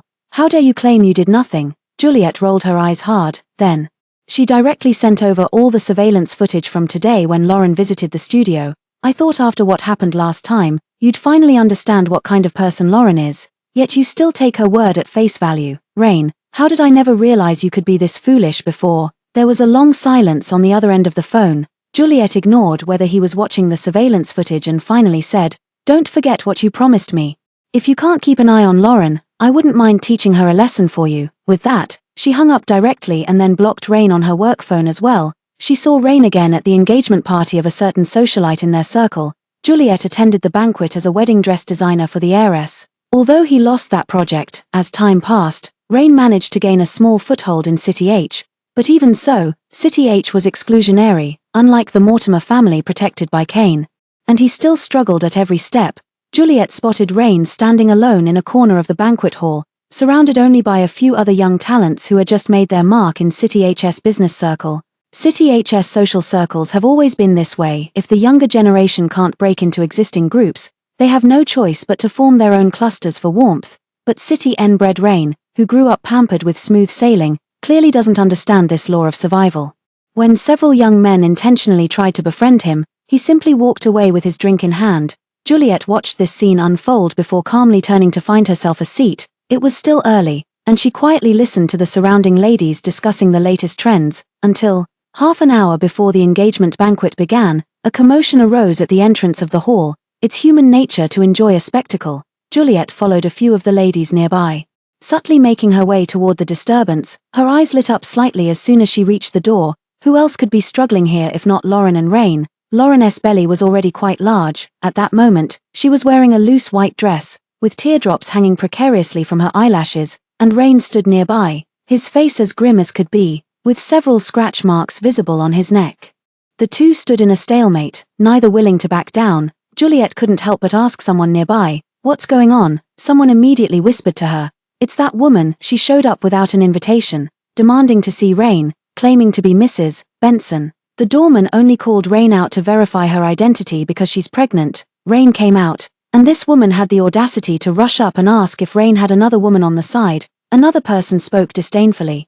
"This woman is utterly foolish. In this circle, keeping mistresses is commonplace. Who doesn't handle such matters behind closed doors? Yet she makes a scene in public, not only humiliating herself but also ensuring no one would dare work with a man who can't even control his own woman." As they spoke, both men and women around them snickered under their breath. Juliet had come to watch Rain and Lauren's drama, but hearing these words, she couldn't help feeling uneasy. She was once proud and radiant, a believer in love, even though she knew the rules of this world. It was only after being hurt once by Rain that she changed her mind. In this world, benefits are enough. That's why she could calmly say to Kane that she didn't care about his private life and could even play along with his act. Probably after getting married, Kane treated her like a loving couple, making her forget their relationship was merely an arranged marriage. No one could ever truly know what was going through the mind of Kane, who grew up in the elite circles of high society. Just as the thought crossed my mind, an arm suddenly draped over my shoulders, instantly enveloping me in the familiar scent of sandalwood. "What's wrong?" Kane asked quietly. Juliet didn't answer but instead asked, "I thought you didn't like attending these kinds of banquets. When did you arrive?" Kane slightly lowered his head, a strand of his usually immaculately styled hair falling loose, softening much of his aloof demeanor. "Today I didn't come as Kane, but as designer Juliet's husband. I just arrived too, seeing everyone gathered here. I came over to take a look." He didn't like crowds, but came over simply because he thought she might be here. For some reason, Juliet felt that uncomfortable sensation in her heart fade considerably. Her eyes curved into crescents. Juliet's husband, Kane's gaze darkened. "Mrs. Lester." The two exchanged glances, each curling their lips into a smile. Lauren, who had been locked in a stalemate until now, spoke up again. "Why won't you say anything? Rain, don't forget I'm carrying your child. How can you treat me like this?" Rain simply wiped the blood seeping from the wound on his neck with a tissue, remaining silent. His indifferent attitude only made Lauren grow increasingly frantic. Ever since the night she married Rain, he hadn't been as obedient to her as before. When she learned from Jack that Rain had actually abandoned her to go to City H to find Juliet, she was furious and immediately set off to follow him. But after arriving in City H, she discovered that Rain had actually been sent to the police station for harassing Juliet. She had to contact Rain's mother to bail him out, and was even scolded by her for failing to control her man. She thought that after suffering such unfair treatment for no reason, Rain would at least comfort her properly. In reality, Rain did comfort her, but she could sense his lack of sincerity. Later, she even frequently heard him calling Juliet's name in his sleep. She was terrified. She knew all too well how much Rain had once adored Juliet, and that she had only managed to steal his heart through cunning means. Every day since then, she had lived in fear that Rain would return to Juliet, and now, her worst nightmare had come true. She couldn't help but think that without Juliet, she would never have to worry like this again, and so she thought, and so she acted, but she never imagined the truth would come to light, causing Rain to become completely estranged from her. If not for the child in her womb, Rain wouldn't have spared her another glance. During those days, she lowered her pride, accommodating him and coaxing him, barely managing to bring about some change, but while helping him tidy his study. She stumbled upon photos of Juliet he had secretly taken. It was only then that she learned Juliet was now the owner of a studio. Juliet was doing so well. Rain clearly still had feelings for her. Lauren, fearing her position as Mrs. Benson might be threatened, couldn't wait to pay Juliet a visit. Her original intention was to give Juliet a warning, to make Juliet know her place and stop fantasizing about Rain, but she never expected that Juliet wouldn't even regard her as worthy of attention. Even going so far as to insult her. After returning home, she couldn't resist the urge to frame Juliet. Clearly, Rain still cared about her, but after just one phone call with Juliet, Rain's attitude changed again. He became even colder than before. She apologized and admitted her mistakes. But it was all in vain. Recently, she also noticed that Rain was frequently coming home late, carrying the scent of unfamiliar perfume. Upon investigating, she discovered that Rain was actually keeping another woman outside. Today, photos of that woman were delivered to her. That woman's eyes and brows looked strikingly similar to Juliet. In a fit of impulsiveness, she stormed right over here, but Rain's attitude was like pouring a bucket of cold water over her head, chilling her from head to toe. Lauren trembled, her lips quivering as she couldn't help but step forward to grapple with Rain. Rain, how could you do this to me? But the waiter nearby blocked her movement. Here, Rain crumpled the tissue in his hand into a ball, then raised his eyes to look at Lauren, his gaze now filled with nothing but endless coldness. Once the child is born, get out of the Rain family. With that, he turned and walked straight into the banquet hall. Lauren's face instantly turned pale. She wanted to say more, but the waiter, acting on Rain's orders, drove her out. Originally, with Juliet's height, she wouldn't stand out in a crowd. But the cane beside her was quite tall. Rain spotted them almost immediately upon entering, his gaze quickly locking onto Juliet. He paused, then looked at Kane before turning away. With both lively protagonists gone, the crowd gathered at the entrance gradually dispersed. Juliet could still hear the murmurs around her. I just asked someone from City N about it. Apparently, Rain originally had a well-matched girlfriend. If this woman hadn't interfered, Rain wouldn't have married her. I really can't understand what he was thinking. That woman clearly has no sophistication and can't handle important occasions. With this scene, even if others don't say it, they've definitely offended the hosts of the engagement party, trying to make something of themselves in City H now. Difficult. The father of this young lady getting engaged today holds significant power and comes from an influential background. As they spoke, the two walked further away. Juliet listened secretly, her footsteps unconsciously following them, but Kane's strong arm pulled her back, locking her in place. The engagement ceremony is about to begin. Where do you think you're going? Juliet was too embarrassed to say she wanted to eat more melon. Kane pressed his lips slightly downward, so concerned about Rain's affairs. Juliet tilted her head to look at him, only to see him lazily lowering his eyes with an air of nonchalance, as if he had just casually uttered those words without a second thought. After all, they had been married for several months. Juliet and she had come to understand his temper somewhat. The young master was in a terribly foul mood. After a moment's thought, she loosened her grip on his arm, letting her hand fall naturally before lightly tracing her fingertips against his palm. Kane paused slightly, the color of his pupils deepening. In an instant, he averted his gaze, his large hand naturally grasping hers. Mrs. Lester, this level of flattery isn't enough. Is that so? Then forget it. Juliet twisted her wrist as she spoke, trying to pull her hand back. Kane tightened his grip slightly. He gazed at Juliet for a long moment before finally sighing. Wouldn't it be better to ask me about Rain's matter? Juliet followed his steps, then realized after a moment. Did you have a hand in this? Kane raised an eyebrow. Guess. Sometimes. Juliet really found him quite infuriating. She pursed her lips and walked to her seat, sitting down properly. Kane followed and sat down as well. When it came time to exchange engagement rings during the ceremony, Kane suddenly leaned in close. He came so near that his lips almost touched Juliet's ear. The woman that Lauren mentioned was arranged by me, he whispered, his scorching breath hitting Juliet's ear, making her shrink her neck slightly. Kane added, today. I delivered that woman's information into Lauren's hands. That woman was someone he came across by chance. With just one glance, he thought she resembled Juliet. Since he feels this way, Rain surely will too. He didn't make a fuss, just quietly helped behind the scenes to connect that woman with Rain. He had figured out Lauren's temperament, knowing she wouldn't be able to hold back and would make a scene. Juliet looked at Kane with some shock. She never expected that the mastermind behind Rain and Lauren's messy fallout was actually him. After a long while, she finally spoke. "My ear itches." Kane chuckled quietly and sat up straight again. After the engagement ceremony concluded, they stayed for dinner, followed by exchanging pleasantries with the guests. During this time, Juliet excused herself to visit the restroom. "Just as I turned the corner of the bright corridor, I saw Rain leaning against the wall smoking. The trash can beside him was visibly filled with a thick layer of cigarette butts. The surrounding smoke was so dense it seemed to veil even the overhead lights." Juliet wrinkled her nose in disgust and immediately turned to find another restroom. But Rain clearly saw her too. "Juliet, could you talk with me for a while?" "No," Juliet answered in her heart without stopping her steps. But after all, she was wearing high heels and was soon caught up by Rain. He stood in front of her. The cigarette that had been between his fingers now discarded, but the thick scent of smoke still clung to him. Juliet frowned and took a step back. "What do you want?" Her resistance was all too obvious. Rain's eyes darkened as he let out an ambiguous scoff, probably from smoking too much. His voice carried an unmistakable hoarseness. "Juliet, I regret it. I regret why I couldn't resist Lauren's temptation and betrayed you. Regret not cherishing the feelings between us properly. Regret."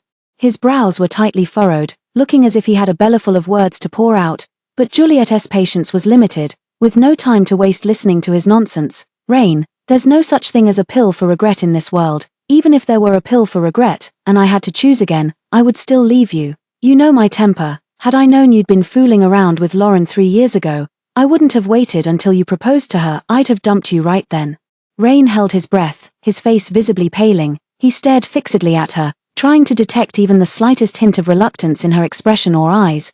But he didn't. Finally, with desperate hope, his gaze fell upon her wrist. There lay the proof that she had once loved him. Juliet following his gaze. Her first instinct was to hide her wrist behind her back, but he was quick to seize it. With a slight exertion, his thumb slipped between the watchband and her wrist. The pad of his thumb came to rest directly on that scar. Rain pressed down with some force. "I don't believe it. I know your temper, but I also know how much you like me. You can't let go." He didn't notice that his voice trembled slightly as he spoke these words. Juliet ignored the pain in her wrist and used her other hand to forcefully pry Rain's hand away, even digging her long nails into his flesh. "That just proves you don't fully understand me," completely shaking off Rain's hand. She stepped back several paces. "You have no idea how happy I've been since leaving you." With those words, she didn't linger any longer, turning to leave directly. Rain watched her retreating figure that held no trace of nostalgia, feeling only that the corridor lights were too harsh, stinging his eyes until they brimmed with moisture. Juliet returned to the banquet hall after visiting the restroom. By now, Kane had far fewer people conversing around him. Juliet walked over, and Kane immediately wrapped his arm around her waist. The next instant, he frowned. Juliet didn't notice anything unusual about him, only hearing him say, "It's about time, let's go." Without giving it much thought, she followed him out of the banquet hall. The valet immediately went to fetch their car. While inside, she hadn't noticed, but the moment they stepped out, Juliet felt a cold wind blowing against her face. Immediately after, Kane's coat was draped over her shoulders. This was followed by his slightly reproachful tone, "You knew the temperature was dropping, why didn't you bring a coat?" Juliet pressed her lips into a faint smile and was about to speak when a voice cut in from the side. "Senior." Both turned curiously toward the source of the voice, only to find it was Lauren, who hadn't left. The doorman immediately spoke up. "Mr. Kane, President Lin, we've already tried to drive her away, but she insisted on staying, and being pregnant. They were afraid of getting themselves into trouble." Juliet shook her head. "It's fine." Kane also just glanced over before withdrawing his gaze, as if he hadn't even heard Lauren call him at all. Lauren bitten her lip. "Senior, you helped me back in school, now, could you?" As if ashamed to speak further.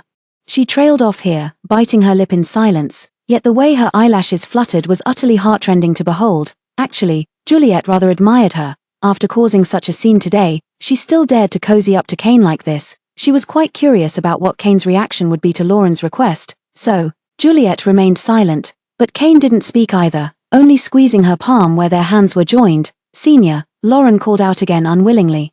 Kane seemed to finally realize she was addressing him. "Are we that close?" Lauren shrank her shoulders, her eyes instantly reddening. She took a small step back, then seemed to gather her courage and stepped forward again. "Senior, we used to be in the same club together." At this point, she cautiously glanced at Juliet. "You said back then that if I ever had any difficulties, I could always come to you for help." As if feeling embarrassed, she lowered her head.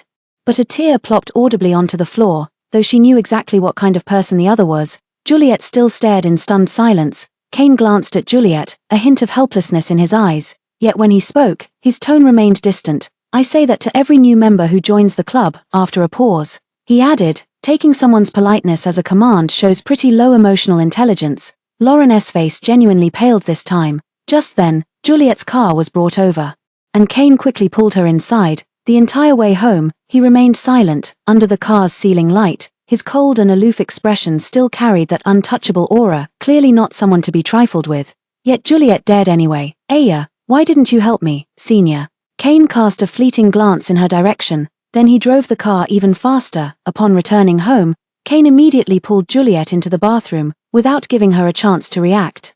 He lifted her chin and kissed her directly. With just 2 light touches, he frowned and stepped back, reaching to turn on the shower. Juliet's clothes were instantly soaked through. Clinging tightly to her body, looking up, she saw Kane staring at her intensely. "I don't like the smell of others on you." Juliet paused for a moment before realizing it was the scent of smoke from when she had encountered Rain that had lingered on her.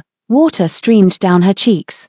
Kane lowered his gaze to look at her before bending down to kiss her again. This time, it was much more urgent than before. Juliet clung to his shoulders, bearing the force of his movements. Tonight, he carried an inexplicable wildness about him. Juliet mused hazily when she heard Kane press close and ask in a tight voice, "Why aren't you angry?" Her clothes had long been discarded, their scorching skin pressed together, leaving her no capacity for thought. "What?" Kane bit lightly at her collarbone before lifting his head with labored breath, his cool-toned voice gone hoarse. "When Lauren said those things, why didn't you get angry?" Juliet could only think how utterly intoxicating his voice sounded right now, until he bumped into her hard. "Don't you care about me at all?" Juliet only then realized he was upset about this issue, so not only did he feel possessive of her, but he also wanted her to care more about him. Then, was his concern for her simply because they were married, or because he wasn't completely without feelings for her either? Juliet, her mind raced as she opened her mouth to speak, but Kane maliciously thrust harder, shattering the words she was about to utter. The ceiling light swayed relentlessly above her, blurring her vision until the scene before her grew indistinct. Later, she only vaguely remembered being coaxed into calling him Senior countless times. When she woke up the next morning, Kane was unusually still at home instead of having left for the office. He lay beside her, his strong arms encircling her, eyes closed as if still asleep. Juliet sorted through the jumble in her mind and finally remembered, back in college, there had indeed been a prominent senior named Kane, but at that time, her heart had only held Rain, leaving little room for anything else, so her memories of those days were faint. At that moment, Kane raised his hand, covering her eyes with his large palm. "Sleep a little longer," Juliet blinked. "Did you know me back in college?" Kane slightly clenched his palm. "Yes." "Oh." Juliet lay quietly, recalling everything Kane had done since their marriage. After a long silence, she asked again, "Kane, why did you agree to marry me?" The next instant, she felt the arm around her waist tighten slightly, lifting her up a bit. Then, she found herself staring into a pair of dark eyes filled with helplessness. Kane let out a sigh and pinched her cheek with just the right amount of force. "Of course it's because I like you." He said it was because he liked her. Juliet was stunned once again. Kane brushed aside the hair by her cheek and admitted, "That's right, I waited until the white moonlight broke up with her boyfriend." Juliet felt nothing but chaos in her mind, unable to process it. Instinctively, she reached out and tightened her arms around him. It wasn't until noon that the two finally got up to wash up. Juliet habitually scrolled through her phone. Yesterday, Lauren and Rain's incident was still filmed by someone with ulterior motives and posted online. Even though Rain's family acted quickly, taking down the related videos within minutes, some netizens had already saved them and recognized Rain in the footage. Even with the Rain family stepping in to suppress the discourse, they couldn't completely erase all related discussions. Rain was already struggling in City H, and with this incident sparking covert targeting, their situation became even more precarious. But Juliet paid little attention to these matters, instead devoting all her energy to an international design competition. Even Kane found himself somewhat neglected by her. Half a year had passed. After the new year, the competition results were announced. Juliet only received an honorable mention award, though she knew her skills weren't quite there yet. She still felt somewhat disappointed, but the happy news is, Lucy invited her back to City N for her birthday. Juliet readily agreed. Kane also cleared 2 days from work and tagged along. Juliet never expected that this trip would lead to another encounter with Rain. At the entrance of the Carlson family's old mansion, Juliet got out of the car and saw Rain approaching from a distance. By his side, there was also a woman. It wasn't Lauren, but a woman with somewhat similar features to her. Juliet felt a bit uncomfortable, but she just frowned and walked into the mansion with Kane. As if unintentionally, Kane spoke up. Rain has returned to City N. Juliet looked at him. Wasn't that obvious? Kane smiled. What I mean is, he couldn't make it in City H and went back to City N. Is that so? Kane raised his eyebrows. Really? Juliet curled her lips. Did you do this behind the scenes again? He gave a light hum. You could say that. He had merely set up some minor obstacles. After a few seconds of silence, he added, who told him to keep thinking about you? I won't feel at ease unless he's driven out of City H. This man is quite petty. Juliet thought to herself. Yet she didn't find anything wrong with what he had done after all. In the battles of the business world, the winner always takes all. She smiled and hooked her pinky finger with his. Kane narrowed his eyes, as if seeking praise, and continued, the Rain family's roots are in City N, but Rain insisted on going to City H to grab a slice of the pie. Without enough preparation, it ended up affecting the main family. Now, although the Rain family in City N still holds a top position, their standing isn't as secure as before. It seems she truly didn't care about Rain at all anymore. Juliet hadn't paid any attention to Rain's affairs afterward, and now hearing about it evoked no extra feelings, just a faint sense of wistfulness. But she still nodded cooperatively. That's quite good. Kane's expression remained unchanged, but his mood clearly improved. But after entering the mansion, she shook him off and went to find Lucy. Kane could only follow at a distance of 3 meters, avoiding any chance of overhearing conversations between the girls that weren't meant for his ears.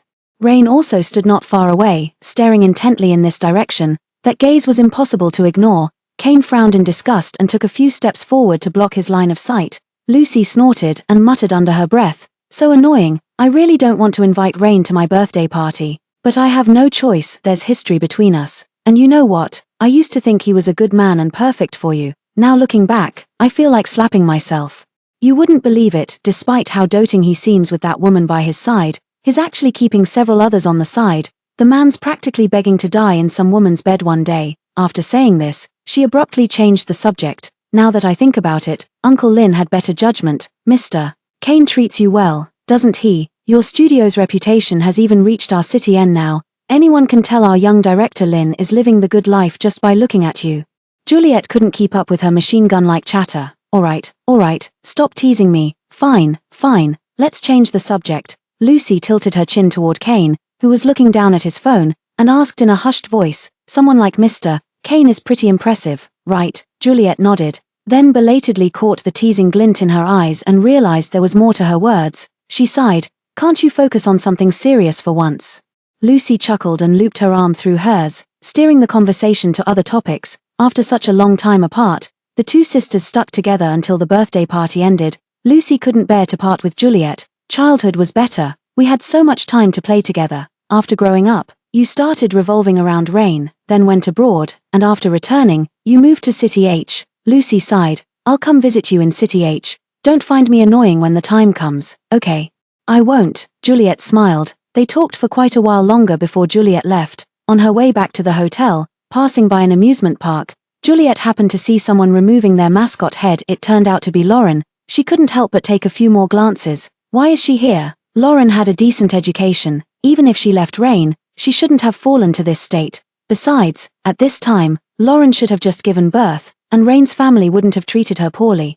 Right, Kane followed Juliet's gaze and glanced over. Forgot to tell you, Lauren later used the child as leverage to argue with Rain, but ended up being pushed by Rain and had a miscarriage. Rain wanted to divorce her, but she refused outright and even threatened suicide multiple times. In the end, Rain simply kicked her out, leaving her with nothing but the empty title. City H had no place for her, so she had to return to City N, but Rain's mother held a grudge and pulled some strings, making it impossible for her to land a decent job. Kane paused. She brought this on herself. Don't feel guilty about it. Juliet certainly didn't feel guilty. She watched Lauren's figure disappear in the rearview mirror, then put it out of her mind. Outside, the neon lights dazzled, and suddenly some sentimental thoughts rose within her. Will Juliet's husband stay with Mrs. Lester forever? The car came to a stop right in front of the hotel entrance. Kane turned his head to look. His usual casual demeanor absent from his expression, he spoke solemnly. I will. Juliet smiled. If it was with Kane, then, for the moment, she seemed able to believe in love again. Not far away, Rain, who had followed them all the way here, sat in the car, watching as Juliet and Kane walked hand in hand into the hotel. Though he could only see their backs, he could still sense the unshakable bond between them. At that moment, he finally gave up all hope, with a bitter smile. He realized he had truly lost Juliet forever. In the pitch-black carriage, only a flickering flame remained. The end.